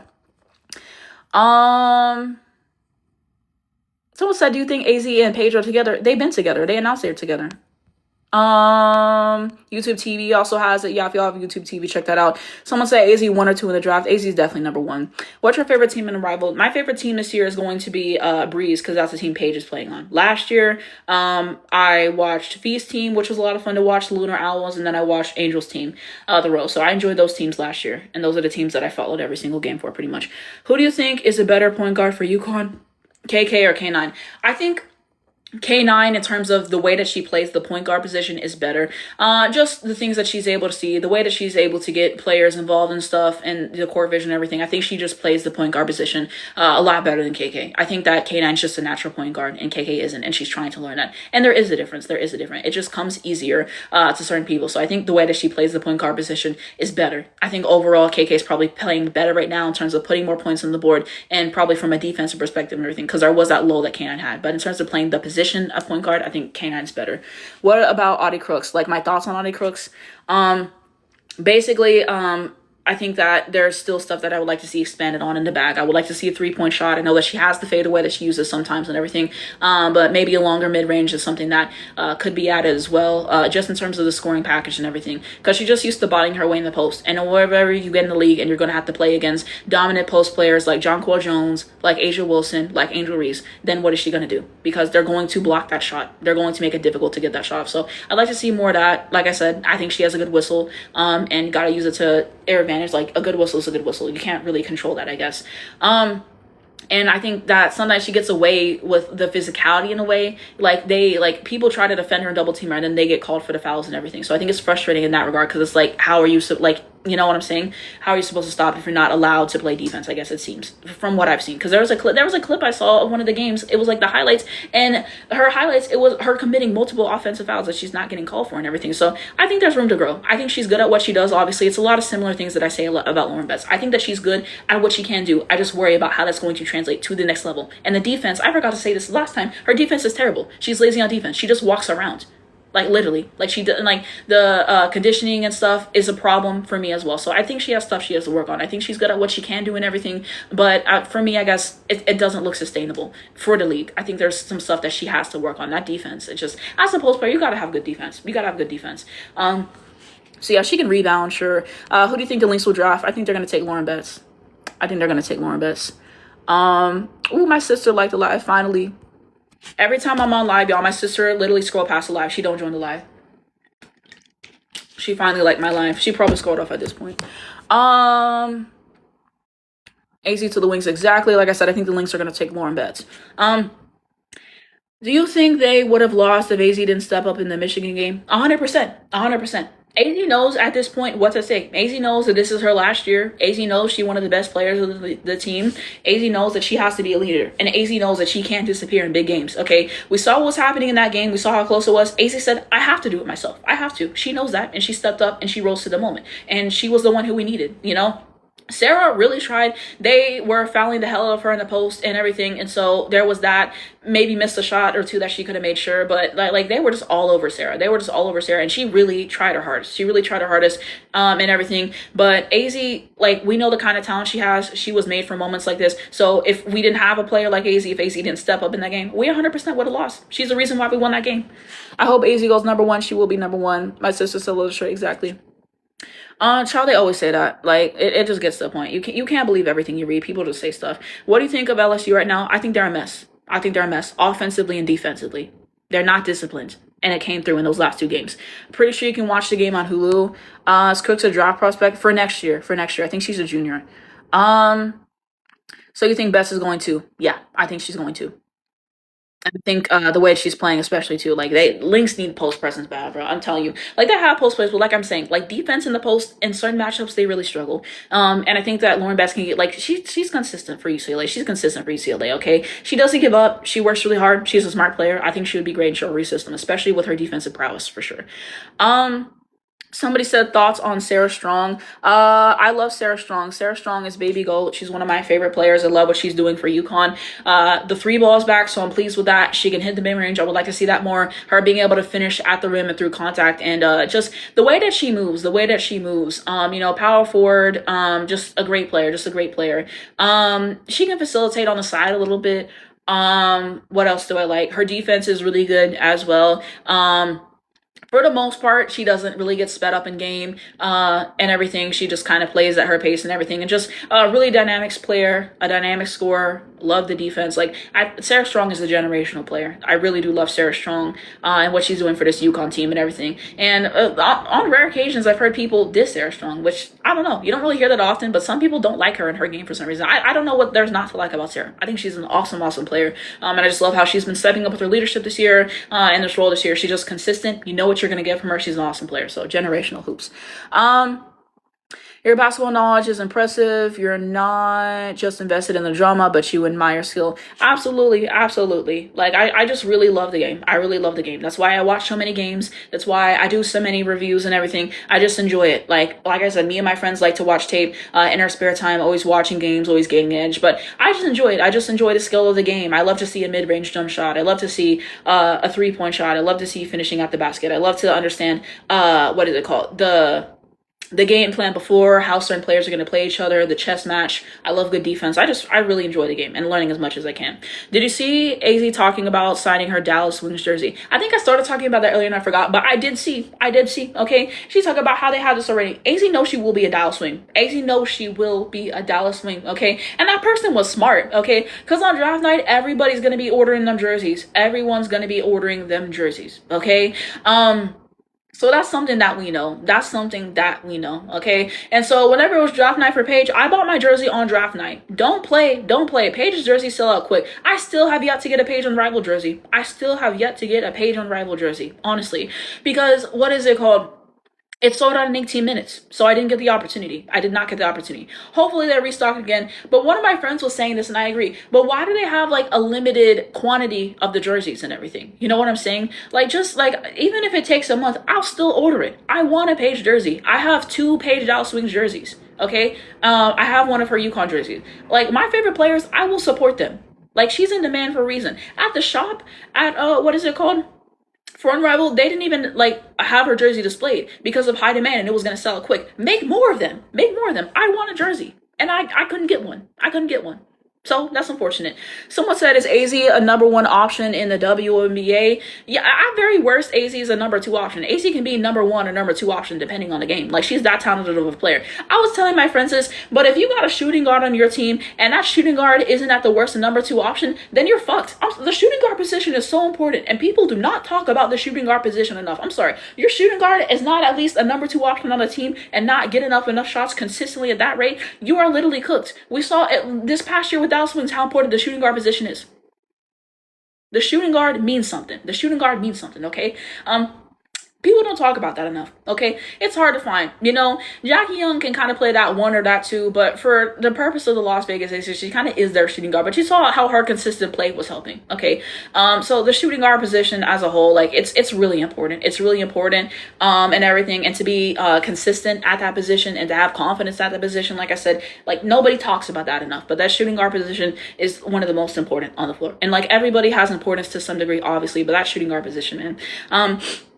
When do you think it'll be finalized for who? Are you talking about for who the teams are going to take? I mean, closer to the drafts probably and everything, I would guess, or maybe in March Madness, it would kind of be solidified because the stakes are higher. So, like, how do you perform whenever all the lights are on you, you know, whenever the lights are the brightest? So, probably around there, it's like definitive, but I've been saying for months that Dallas is going to take AZ, and every single time they keep proving me right. Do you think the Wings will take I'll walk? They seem to be posting her a lot. I feel like they're just trying to get her to come back here. I mean, Kurt even said in one of his interviews that he's trying to get I'll walk back, basically, and that Paige talks to her all the time, and that she's like basically a big piece of our future. So that's why I don't know why people keep talking about Awa to Dallas, this and that. Because if Kurt says out of his own mouth he wants I'll walk back, he's talking to Paige and trying to get Paige to get I'll walk back. Then what does that tell you? And he highlighted her skill specifically as a rim protector. So I think that they want her back. You know, obviously. Links are signaling that they will take Betts. Exactly. And I've been saying for the longest that they're going to take Lauren Betts. And whenever they take Lauren Betts, then a bunch of people are going to be like, oh, I didn't see this coming. I'm telling you, it's coming. I'm telling you. That's why I posted my draft board. That's why I posted my draft board whenever I did. So whenever, like, you know, it goes the way that it's going to go, I can point back to this and be like, I was right. And I have months of lives of me saying the same stuff. Sarah Strong is going to get even better. Exactly. As a sophomore, you already see what she's doing. Someone said show the fee jersey. I don't have a fee jersey, bro. And that actually burns me up. Because I literally wanted to buy a fee jersey. I think it was right after she got hurt, unfortunately, in game 2. I was like, you know what? I'm going to buy a fee jersey. It's sold out. And every single time I check fee jersey, it's sold out. Okay. Because I wanted the black one, the alternate one that they do, the black and green one. And every time I check, her jersey sold out. So I still do not have an Afisa Collier jersey to this day. And it burns me up inside. Because I really want one. I have Paige jerseys. I have an AZ jersey from UConn. I have an Angel jersey from Chicago Sky. I still need to get a Sarah jersey, but every time I check, she's sold out. So I do not have a fee jersey yet, unfortunately. But yeah. Said, I don't play. Are we even gonna have one of my friends was telling me Fee said that they're close to negotiating the CBA. So that's what they said. Do you think Gino will start Blanca at least once in March in replace of Sarah? I don't think he would do it in replacement of Sarah. I think he would do that in replacement of Ashlyn. That's what I think. That's where Chicago sucks because they have no guards. Exactly. Like, the guard play Chicago has been in the gutter. Thoughts on Caitlin Clark? I have many. Like I said, she's good at what she can do, the 3-ball, but when they force her to the right, she struggles. No consistent mid-range game. The finishing at the rim, it be a problem sometimes. She gets thrown around like a ragdoll, like the conditioning and stuff. I mean, like the physicality, she's still trying to learn how to deal with that as well. Her defense is terrible, okay? Don't let Caitlin Clark fans lie to y'all and tell y'all that she's good at things that she isn't, okay? The stats show one piece of the pie, okay? But we also have the tape. And we have our eyes. So they try to tell me she's good on defense and they try to say all this other stuff. That's just objectively not true if you actually watch the games. I've seen her play, and those are some of her big weaknesses. And the turnovers. It's just dreadful. She had 60-something turnovers in 13 games this past year. And people want to blame her teammates, this and that. How is it your teammates' fault? You had, 10 turnovers in the same game. Someone said you're the only sane CC fan. I am not a Caitlin Clark fan. Do not put that on me. In the year of our Lord 2026, okay? I used to be a fan. And then what happened was I just noticed some of the stuff that she did in terms of not defending her teammates. So that was a problem. That I didn't like personally.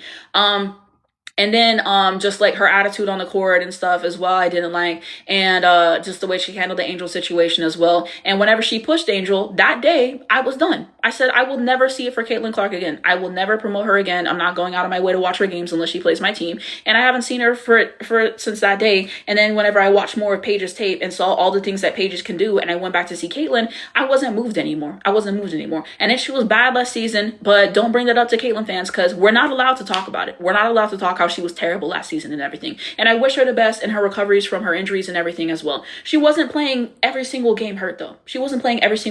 Okay? And so those are some things there. But do not put on me in the year of Lord 2026 that I'm a Caitlin Clark fan because that's not true. I'm not a fan. I'm not a fan at this rate, okay? There's things that she can do well. 100%, like the threes, like her assist game, and, her production is her production. You can't take those things away from her. I can acknowledge the things that she does well. But do I like Caitlin Clark at this rate? I don't personally. And I don't like her fans because they don't know basketball. Okay? I really enjoy the game. And that's why I work so hard on all of my reviews and everything that I do and to keep myself sharp and to learn because I really do enjoy it. Okay. I have my players that I like. You guys know I love Paige. You guys know I love AZ, Angel, Sarah, Fee. Those are players that I really love. But I have a lot of players that I also like as well. I like Kalia Copper and who else do I like? I'm trying to think. Kalia Copper's a great player. Why am I blanking on other players in the league? I'm blanking on other players. Oh, I like Sanaya Rivers. I'm trying to think of other teams. I like Stewie a lot. Sabrina, when she has a good game, Sabrina Bistricky. I have a lot of players I like, but I don't know. They just don't care to get their knowledge up for the game. They just find everything that supports their argument and they ignore the actual truth. So I don't have respect for them. Because they don't care about basketball. They just care about Caitlin. And they don't care about her teammates. How you break the assist record? Like, because she had Aaliyah Boston and Kelsey Mitchell. But they don't want to have the conversation. Are you going to be live for both games? Probably not. Because I'm probably going to get something to eat. Someone said, what about Marina Mabrey be inconsistent when I watch her? She either has a really good game or she has a really bad game. And like I said, she went to Notre Dame. Enrique went to Notre Dame. Skylar went to Notre Dame. K-Mac went to Notre Dame. Like someone said, when someone went to Notre Dame, look at that shot selection. If you watch games and you see someone's shot selection, type in their name and see if they went to Notre Dame. Just saying. Interesting. You think Gino will play big as opposed to small ball in March? I think it really depends on the matchup. And now that you actually bring up this topic, Gino's small ball lineup, where is it at? He said last year that his small lineup was his best lineup, and we don't have a good small lineup this year. He keeps trying to do that lineup with Ashley Shade and Ali Zabel, and it doesn't work. Why does he keep doing it? Every time you do lineups like that, the offense gets stagnant because it doesn't work. We don't have a good small lineup this year. We're 15 games in, and we do not have an effective small lineup at this point. If you could pick the UConn lineup for the next game, what would you do? This is really interesting. I want to say start K9, but at the same time, the last game wasn't great, and maybe she's still dealing with the injury that she got. I forgot to mention that. So I want to say it, but I'm hesitant on it. So I really don't know. K9 or KK starting, I guess. And then AC starting. I would start Blanca. I would start Sarah at this point. And at this point, I'd probably start Jana, honestly. Like that's what I would do. Okay. I think that would be good. But we do have to fix our small lineup. It's not good. Like, I'm trying to think what he could even do that would be an effective small lineup. He could do K9, AZ. Maybe he could try Ali, but I don't know. I don't really love the lineups with her in the game. And then I think the small lineups consist of at least 4 guards or shorter players and then 1 big. So that Sarah would play the 5 in this lineup. But I don't even know if we have the personnel for a small lineup at this point. Now that I really sit and think about it, okay, because maybe some of y'all would say Khalees, but why would you have 3 point guards in a small lineup? Logistically, it's literally just a nightmare. Maybe that's why we don't have the small lineup. Who knows what he's trying to practice, but we don't have a good small lineup right now. And I wanted that. But that's a tool. But I think it depends on the game and everything. Because when we played UCLA, there was definitely an emphasis on like Sarah and Jana and everything because of Lauren Betts, obviously. So you have to make sure you keep her honest in the post and make all the shots she has difficult. Um, I'm worried for UConn next season when AZ leaves. Me too, child. Me too. No, small lineup consists of 3 guards and 2 bigs. So what do you want his small lineup to be this year? Because he could do. Bro, there was a lineup. I just remember this. I was watching the Arkansas game a few years ago, and he did a lineup, and it didn't work, but it was like Paige, AZ. I think Mika was playing. Who else was in there? He didn't line up like all guards or something. It was a bad lineup. It did not work. He had to move off of that. But yeah, who would even be in this lineup? I'm trying to think if we do it that way. So then it would like let's say K9, AZ. Blanca's a small forward. He had post players that season. Cause when was this? I think this was Paige's sophomore year. I think this was Paige's sophomore year. So like they had was Dorka in that game? I don't remember if Dorka was playing, but like they had Aaliyah and like, I know I sound dumb. I'm still learning all of the basketball terms as a new viewer. What's a small lineup? It's like more like child, let me look it up. I think KK has improved as the season has gone by. She definitely has improved in terms of her facilitating, for sure. I would say that. Let me see. Hold on, because I'm trying to think about like how to explain. Do you think Caroline could get drafted? No, and that's just me being honest. Because, child, I'm not even gonna say nothing else. Um, okay, so I just looked it up so I could explain it to you. So, it says on Google, a small lineup in sports, especially basketball, refers to using smaller, faster players instead of traditional big men centers, so power forward, to increase speed, shooting, pace and space, and defensive versatility, sacrificing height and paint presence for agility and 3-point threats, while in bait. Okay, that doesn't matter. But that's what a small lineup is. So I don't know. He got to work on our small lineup because it's not good. It's not good. Ashton Shade and Ali Zabel on the floor at the same time, and you think that that's gonna work? It never works. Yeah, of course. Knowledge is power over here. Knowledge is power over here. I'm learning new terms every week. I'm learning new stuff every week, and I'm not ashamed of that because like you have to learn. You have to learn. So like that's how I see it. Like every time I learn something, like I really try to share with you guys what I learn on live in a video or some fashion, and just take you guys along with me as I learn. Because I think it's important to not be scared to like ask questions about stuff that you don't know, even if you think it's stupid or whatever. You know what I'm saying? Like, I just think it's important, and I ask my friends a lot of questions. My friends will ask me questions. So I think it's important to share. Someone said, oh, damn, I forgot it starts tonight. Thank you. Of course, that's what we're here for. So frustrating when Sarah insists on going for a layup instead of passing out to AZ for the 3. She just, they be crowding her in the paint. They be double teaming her in the paint. I just don't know why she doesn't kick it. Someone said shirt is fire. Thank you. I had to wear it for the live. And then you think Sarah will be drafted? I'm not sure.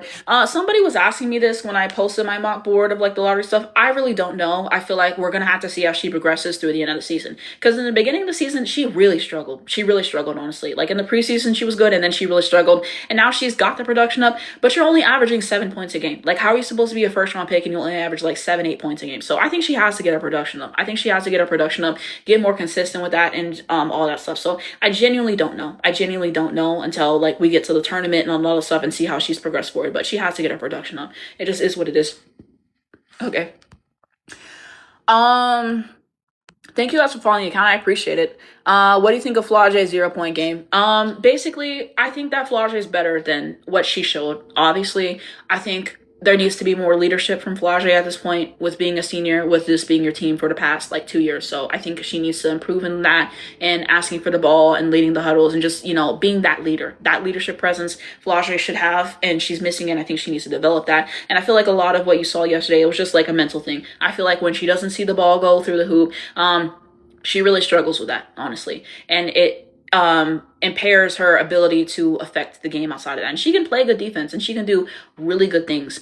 But I think she just gets lost and like my shot's not going in and it's the end of the world. And you can do so many things when your shot's not falling. And when your shot is falling, you can still play defense. You can still rebound the basketball. You can still assist. Like there's still things that you can do that affect the game, And I feel like she gets lost in like, oh, my shot's not going in. So I think it's really a mental thing. And we saw how the Team USA situation has, impacted her and all that other things. So I don't know. I think a sports psychologist at this rate is needed. And I think there's no shame in that, honestly. I do like Flage a lot.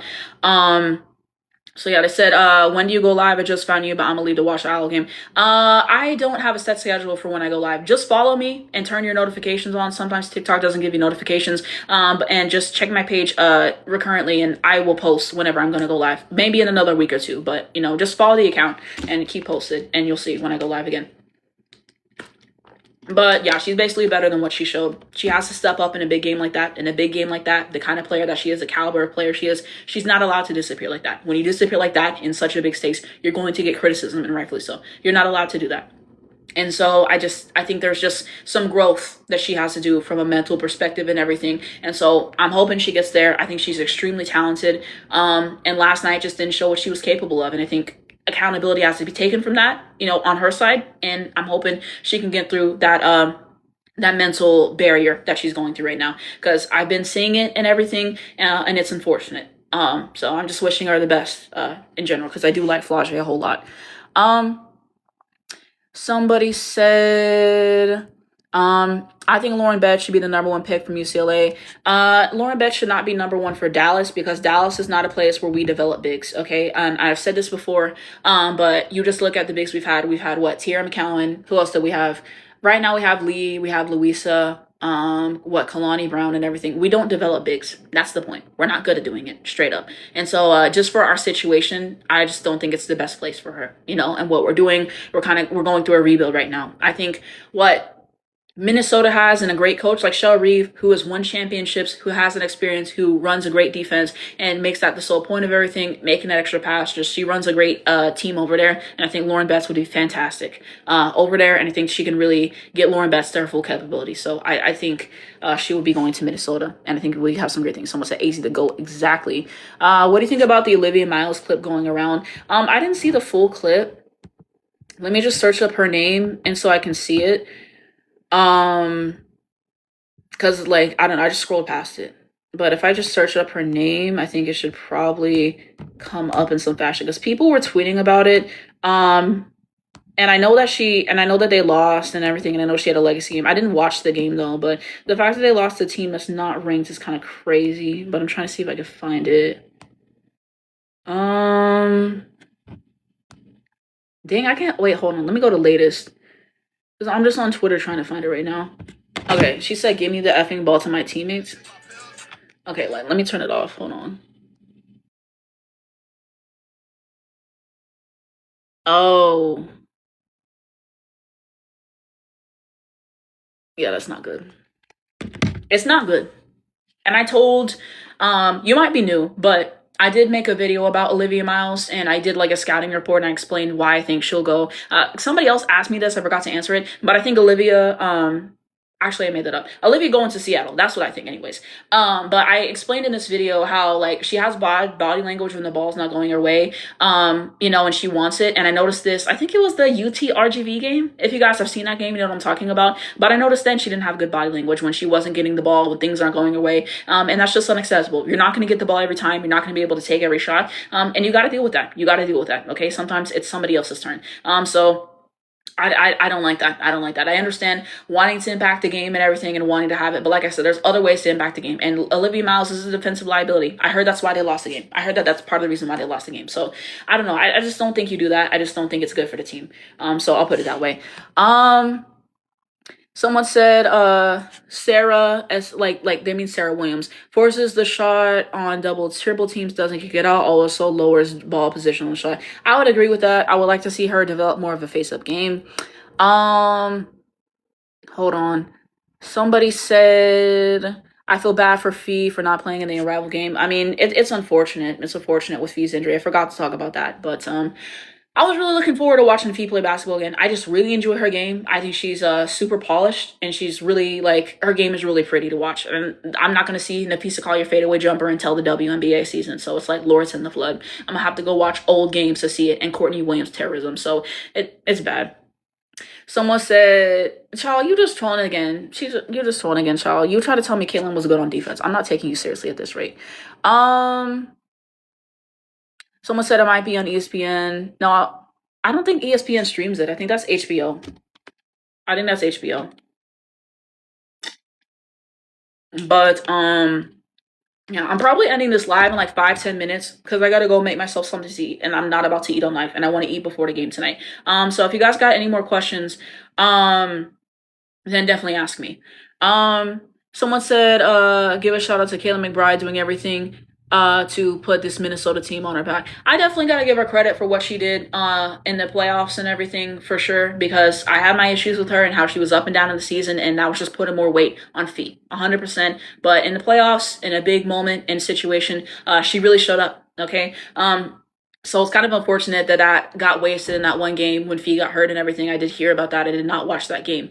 But I gotta give her appreciation for that, because I needed that. Have you talked about Olivia Miles throwing a mini tantrum when they didn't get her the ball? I just did talk about that, and yeah, it's not good for the team. It's not good for the team. I feel like you're not gonna get the ball every single time, and it's just, these are just things we gotta learn. These are just things that we gotta learn. Okay. So it genuinely just, that's not leadership. Like, if you really think about it, that's not leadership. So I really think that that's what it's about. I really think that that's what it's about. And so I'm not pleased with that. I guess we'll put it that way. So yeah, but I think, yeah, I didn't like it. Should the Minnesota Lynx make some trades and fire Shell Reeves? Why would you fire Shell Reeves? No, you don't fire Shell Reef. Shell Reef's not the problem with the Minnesota Lynx. The roster is the problem with the Minnesota Lynx. And part of that is Shell Reef's fault, because I believe she's the GM for them or whatever. But you don't fire Shell Reef. Shell Reef has multiple championships. They went to the finals in 24. Didn't go, their way and everything for a multitude of reasons. But you don't fire her. She's a coach who has a championship pedigree and experience, and who knows how to get the best out of players and to get them to play within her system, and the results and how many wins she gets every single season. I mean, why would you fire Shell Reef? In my opinion, Shell Reef is the best coach in the league.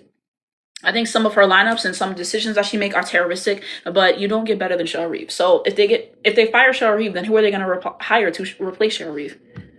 Like, that's how I'm seeing it. Like why would you fire Shell Reef? No, you don't do that.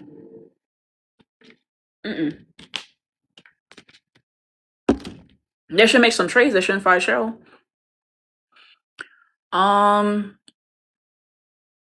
Trying to see if there's anything else. This was a time for the rival games tonight. I didn't show that. This was a graphic that they made. So I really love this graphic. Yes, when she did that lineup in the playoffs, she did a lineup, guys. And I'm trying to remember. I think it was like Courtney starting, obviously. It was a no fee lineup. So I think it was Courtney, and then it was like, was Lannon there? I think Klindikova was there, Bridget Carlton was there, and McBride or something. I think that was the lineup that she did in the playoffs. And that was a terrible lineup. That was one of the reasons that the Lynx lost game 2 that nobody ever talks about, is because she went with that lineup for like 5 or 10 minutes. You never did this lineup in the regular season. I never seen it because I watched all the games.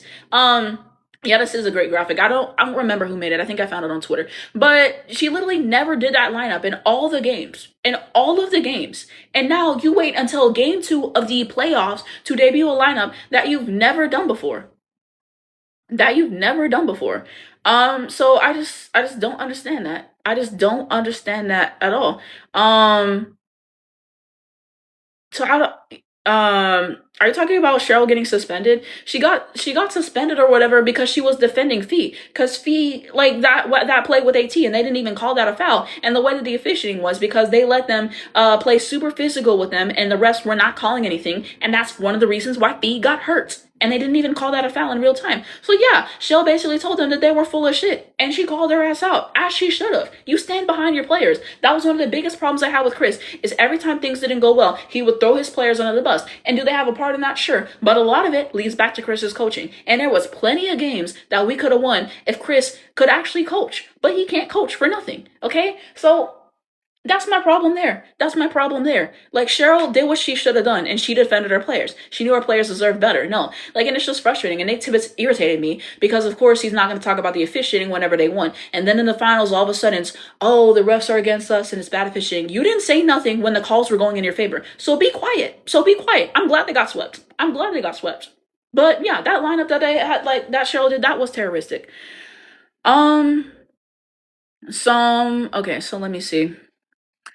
So somebody said, I hope Dallas has a better season. And I said, I hope you forgot Cheryl Reese got suspended against Phoenix Mercury. Saw 2, AT, we're going crazy. Like, I thought I just talked about that. That was the game she got suspended for that I saw. That was the game that she got suspended for, and I think that suspension was BS. I think that suspension was BS. She said everything that she needed to say. She said the refs were on BS in the press conference. I loved it. I loved it. I believe in standing up for your players. Okay, it just irritates me every time I think about it, because why are the refs so untouchable? I'm sorry. Every single time they get a call wrong, you're not allowed to say it. You're not allowed to criticize them in any fashion, and I think that is ridiculous. You say something, you get a fine. There's certain stuff you're not allowed to challenge for some reason and everything. A lot of these refs do a terrible job night in and night out, and apparently it's like traveling crews and everything, but like it's just irritating. The officiating is never consistent. You watch certain teams like the Aces. The Aces have an amazing whistle, bro. You touch anyone, foul, foul, foul, foul. That's why I don't like to watch the Aces. That's why I don't like to watch the Aces. They'll let certain teams like the Mercury play really physical with certain people, and then if it's played back the same way, then they call a foul on another team. That's not fair. When you allow that much physicality in the game, then people get hurt. And I don't like that. I don't want people getting hurt and out of games and concussions and all that stuff and people having to get surgery. I don't want people to get hurt in the games. There's just certain stuff you don't do. There's going to be some physicality in it. But at the end of the day, this is a basketball game. This is not a football game. I don't want to see anybody get hurt. And the refs, with their inconsistent officiating, that is how people get hurt. You put a standard on this is how we are going to officiate the games. And that's one of the reasons why people like college more than the W. They're a lot better about the officiating, okay? And just keeping it clean across the board. Still have problems, but I just don't understand how you're never allowed to criticize the refs. I don't know. I think that players at the end of the year should be allowed to do a survey and should be allowed to talk about the refs, and I think that feedback should be taken into account, and I think that some refs should get fired every single year, and I think that they should spend a lot of time training people how to be good refs. I think that there should be accountability, because this is how players get hurt. This is how games get decided and everything. Every single game, there's so many officiating problems and stuff. And I just no. And that's one of my problems with Unrivaled this past year, was that the officiating was terrible. The officiating was terrible. Angel got ejected in a game because she played defense. Like what? Like what? She literally got ejected for playing defense in a game. She got ejected. And somebody else got ejected. I don't even remember who it was. But it was BS. Like the refs, like nobody, like no one's ever allowed to hold them accountable in any sport. And it's ridiculous how they're held so high above, like they can't do anything wrong. I don't know who set that system up, but I don't like it. Refs should be able to be held accountable. They shouldn't be untouchable. I'm sorry. Someone said, "What's up, y'all? Thank you for joining the live." They said, "Yeah, I enjoy watching college men's and women's because either way, the refs calls are false." It's just, the refs, it's just every single game I watch with my friends, we always notice stuff the refs don't call. Behind the backs that don't get called, traveling that doesn't get called as well, kickballs, like all like fundamental things that's not, like they have to be consistent.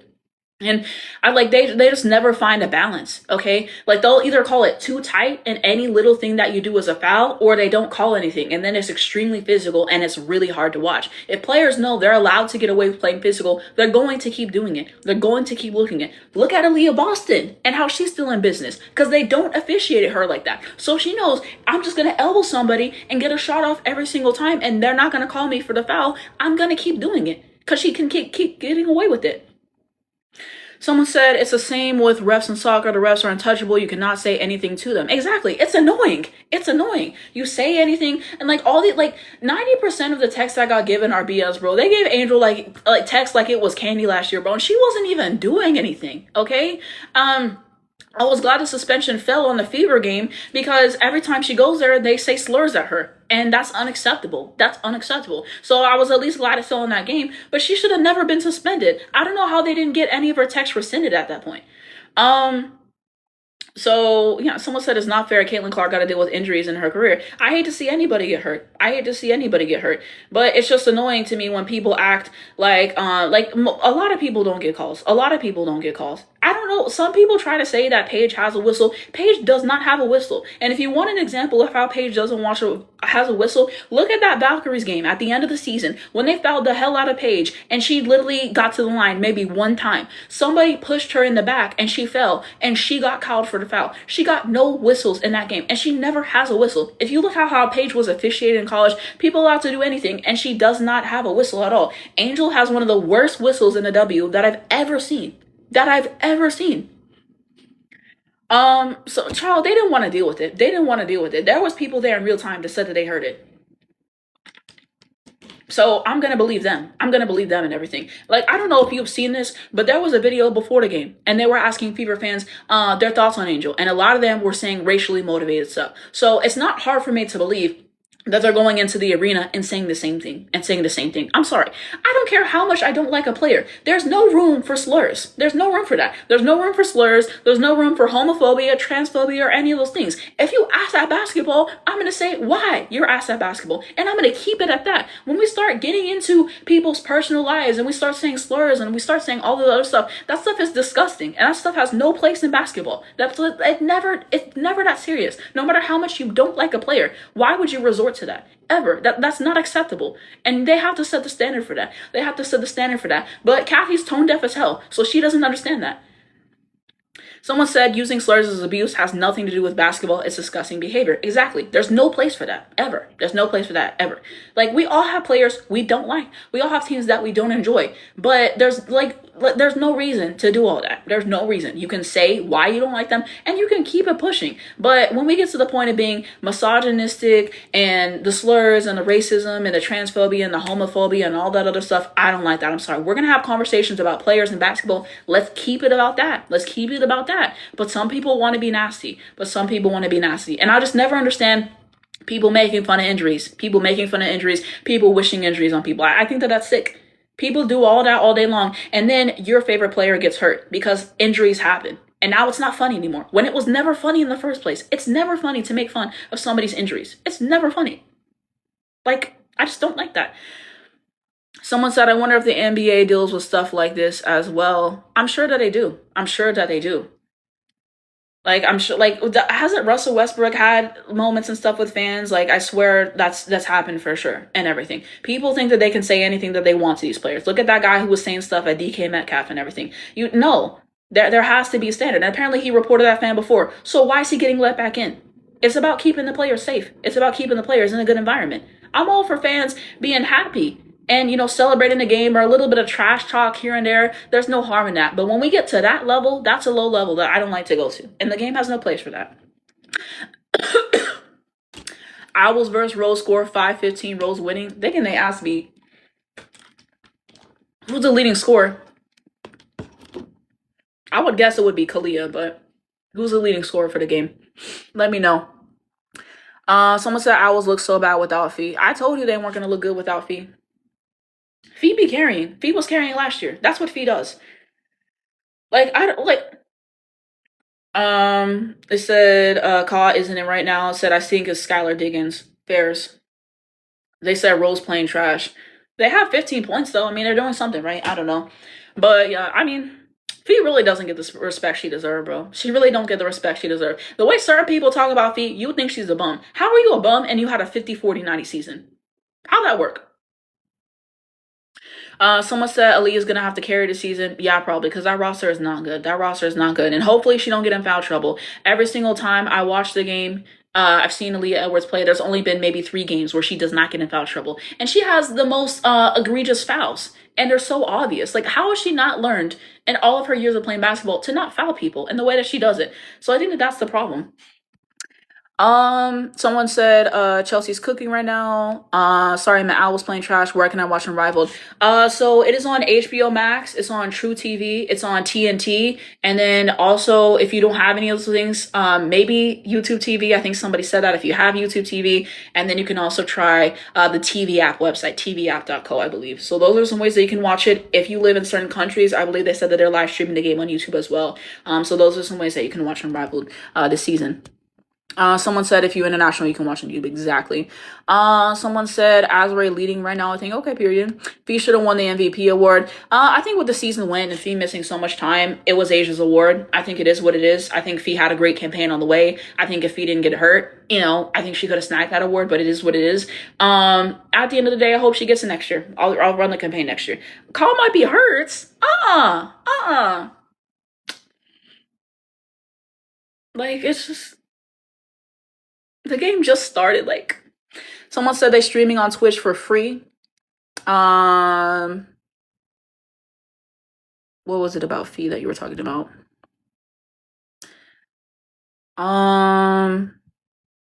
Let me know.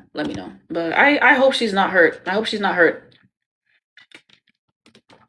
Someone said, why is Kalia not playing? Someone said she might be hurt. So I don't know. Someone said I was turning it over so bad. Who's the ball handler? Who's the main one who's turning it over? Is it just like bad handles, or is the other team stealing the ball? What's going on? Because part of me want to turn it on, but like I gotta eat. I gotta eat, and like I just part of me feels like if I turn it on, then I'm gonna want to watch the entire thing basically, and then I'm gonna have to like sometimes I don't watch games because I just don't want to review it. Like I'll skip the first quarter and I'll watch the rest of it, and then because I only review the games I watch the entirety of. Is Satu playing tonight? No, Satu's not playing Unrivaled this season because of her injury. Somebody said Kalia and Skylar are out today. Damn. Yeah, who keeps turning it over? Is that Marina? Someone said I found it on Prime. Okay, period. Marina 3-turn? Come on, bro. No, what are they doing right now? Hold on. I'm gonna look what they're doing right now. I'm not gonna watch this full game. I'm telling y'all that right now. So please, because I have to eat before I watch Paige play. Because Paige is literally playing in like an hour. So I'm gonna watch a little bit of it. Cause like y'all are telling me and it don't sound good. So like they got 5 minutes out of me for real, and then I have to go eat. And end the live. It'd be so hard to find these games, bro. Let's see. I'm probably gonna make some pasta to eat. I make it all the time, but they got 5 minutes out of me. And then I'm going to eat.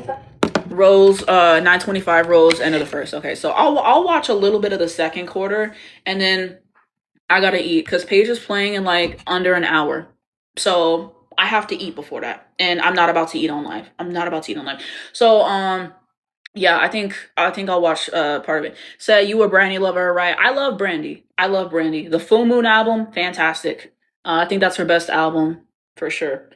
But yeah, Brandy only has a few good albums. Honestly, I like Full Moon. I like Never Say Never. I like the first one, and I did like her Christmas album. I thought her Christmas album was good. And some people thought it was like just like R&B, and you just slap Christmas beats on it, which like fair enough. But yeah, what about Paige Hoops? I'll be seated for. I'm just excited to watch Paige play again. Paige is so much fun to watch. Like I don't care what anybody says. Like so many people, they're like, oh, Paige isn't exciting because she doesn't take a billion logo threes a game. Paige does so many cool things, and she can do those. It's just not her game.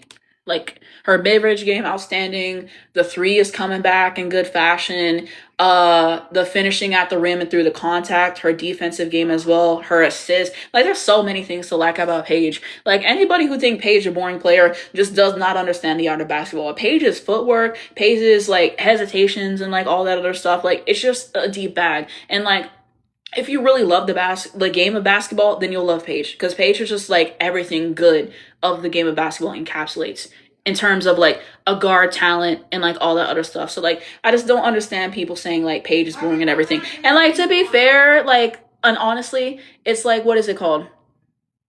You can like what is it called? Everybody has players that they like and everybody has players that they don't like. You know what I'm saying? Like everybody has like things that they look for and stuff. Like some people like more players that are like kind of flashy or like that get it out the mud more, players that like to drive more. Some people like the specialists more in the shooting or like the shooting guard. Some people like post players more. Like there's plenty of things that you can like enjoy, I guess, or whatever in the game. You know what I'm saying? Like there's plenty of things that you can enjoy and like plenty of things that you can look for. But I'm just saying a player like Paige, she's fun. I think you mean the Owls right now, but he's doing an interview right now? B's doing an interview right now? Really? Like I said, I'm watching some of the second quarter. I got like 5 minutes of the second quarter, and then I'm going to be done. So if you guys have any more questions for me or whatever, then let me know. And I will answer them and everything. But let me see Fee's interview. Brendan Lasheen announcing for everything right now. Let me turn on my TV so y'all can hear it. Hold on. Are you going to do a review of the Breeze game? Yes, I'm going to do a review of the Breeze game. I'm going to eat first, though. That's why I have to end the live, because I want to eat and everything. And I'm not going to watch this full game. I'm just going to watch part of the second quarter. I'm going to be cheering on my team. So I'm excited that I get to be here and work with amazing staff. She said she's excited to be here. Your team losing 25-9, Fee. Shakira and Chelsea and who is that? Someone just Shook's son just bricked. Okay. Leah. Oh God, that was short. Doing everything she can to really. How many points does she have right now? Very hard to do. How many points does she have right now? To work with her, Amy. I have. There's not Maybe I'll get pizza. I don't know. Either that, but I'm gonna eat. I'm gonna eat before this game starts because I wanted to eat before the live started. I did not have time. I have not ate today. So, but yes. Tries to implement it. So I'm really disappointed that I can't play with her specifically as well. The concept of Marina defense. No, she just turned it over. It wasn't as effective when you can't. Who turned it over? I know you're not playing the games this season, but you've been around. You've been here through preseason. Like, how does this season feel different, just in terms of player preparation? Rachel Banham, bro, how you lose the handle that quickly? Really? Here in season 2. The energy was great. This game is a mess, and I just started. And that's why I'm not finishing this game. That's why I didn't watch this game for a reason, bro. They got. I might finish this quarter. I might not. I don't know how far I'm gonna get. Like, this is just bad, bro. No Kalia Copper. Like, this team just got. Like, Chelsea's gonna have to do everything. Is that a legal screen? The foul in some fashion. Yeah, Rachel Banham just doesn't move me. Rachel Banham reminds me of Arika in some way. Said, if I live in Illinois, what times does a Breeze play? It's 7:24 right now. Oh, you're the same time range as me. So they play in under an hour. I think that's going to be 8:15 for you and for me. So they're going to play pretty soon. That's at least the scheduled time. Sometimes the games run longer and stuff. But that's it. Oh, no, she just airmailed the layup. Oh my God, they're not doing nothing in this game. Your usage is so high, you have no chance with no choice with Chelsea 3. Okay, period. Yeah, of course. But yeah, they playing real soon. Sometimes it be like later and stuff because like the games go longer than expected or whatever. But yeah, she finally got her layup this time. A big part of our game is making sure that we're hitting threes and hitting them without hesitation. So that's making sure we're hitting threes. Y'all not hitting threes this year without you, Fee. I think it's Chelsea. They're scoring a lot of points. This team, like Fee knows this. Like Fee was gonna do such a good carry job for this team, and now it's all over. Damn, she just got blocked by Shakira. Wait, hold on. No, that midi wasn't close, child. Oh, Leah just has regular breaks today. That's different. She got beat on defense. Okay. Yeah, that block 8. That's the thing we talk about. Oh, deep free from Marina. Marina, why would you hit the 3 from that far out? You could have drove and take the layup.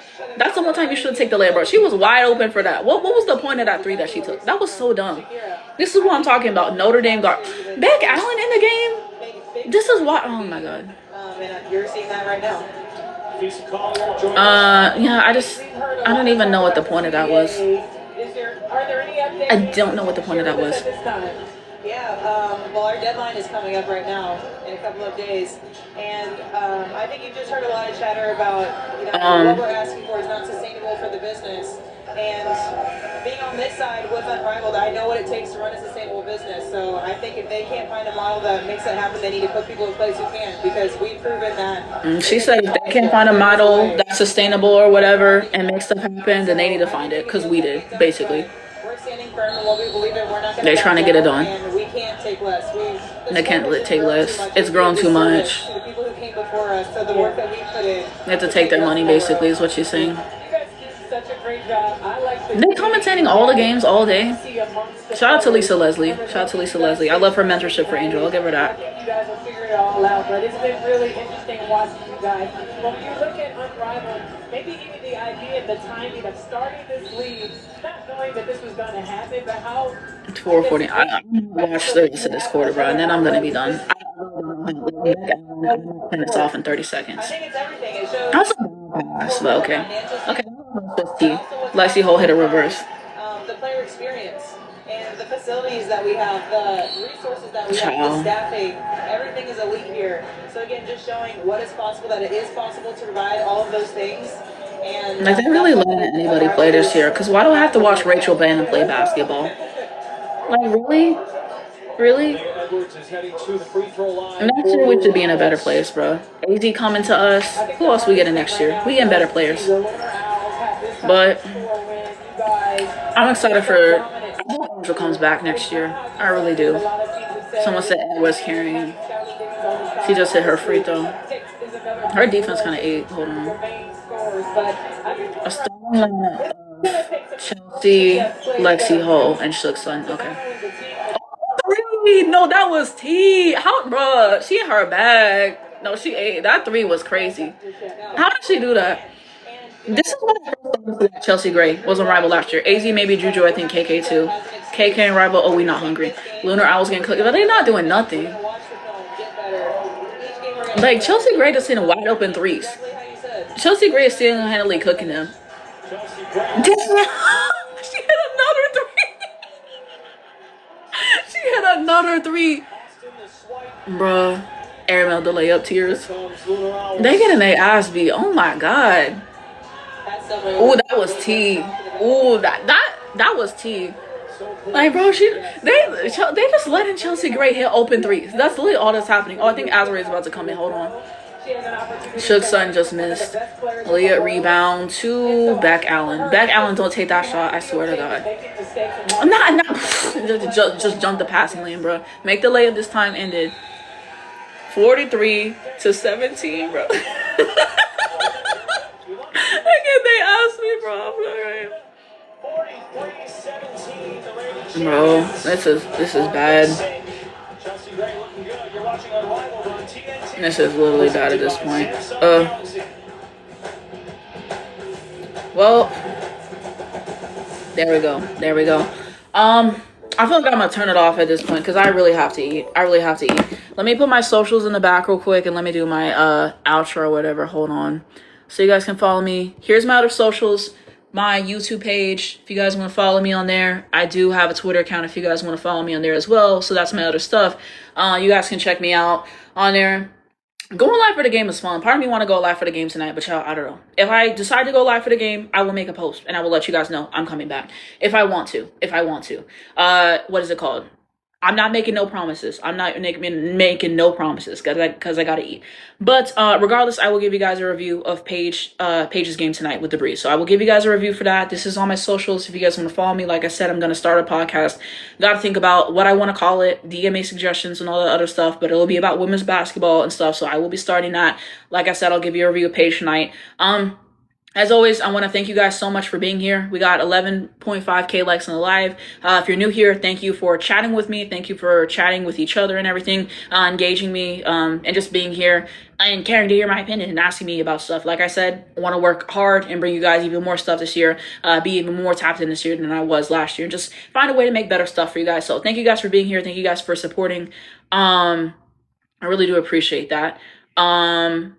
And all that other stuff. Someone said, oh yeah, Big Fish is eligible for the draft too. We'll see. And all that other stuff. But thank you guys for being here. Thank you guys for supporting and everything, for following the account, for liking my videos, for asking me for stuff. It's really a privilege that you guys are here and that you care. So always enjoy talking to you guys on live. I don't know when I'm going to go live again. Part of me, it's fun being live for the game. So part of me wants to do it tonight. But I don't know. I will let you guys know. If I'm going to go live again, I might not. No promises. But yeah, this will be on my YouTube channel in a day or two. This entire live, I might clip the LSU segment for those who were not there. But thank you guys for being here, and I'll see you guys in my next live whenever that is. But have a good rest of your night, and at bare minimum, I will give you guys a review of the Breeze game. Thank you guys for all the good comments. Someone said I'm their favorite account. Have a good rest of the night. Bye. I'm really enjoying Rivaled. But yeah, thank you guys so much, and I'll see you soon.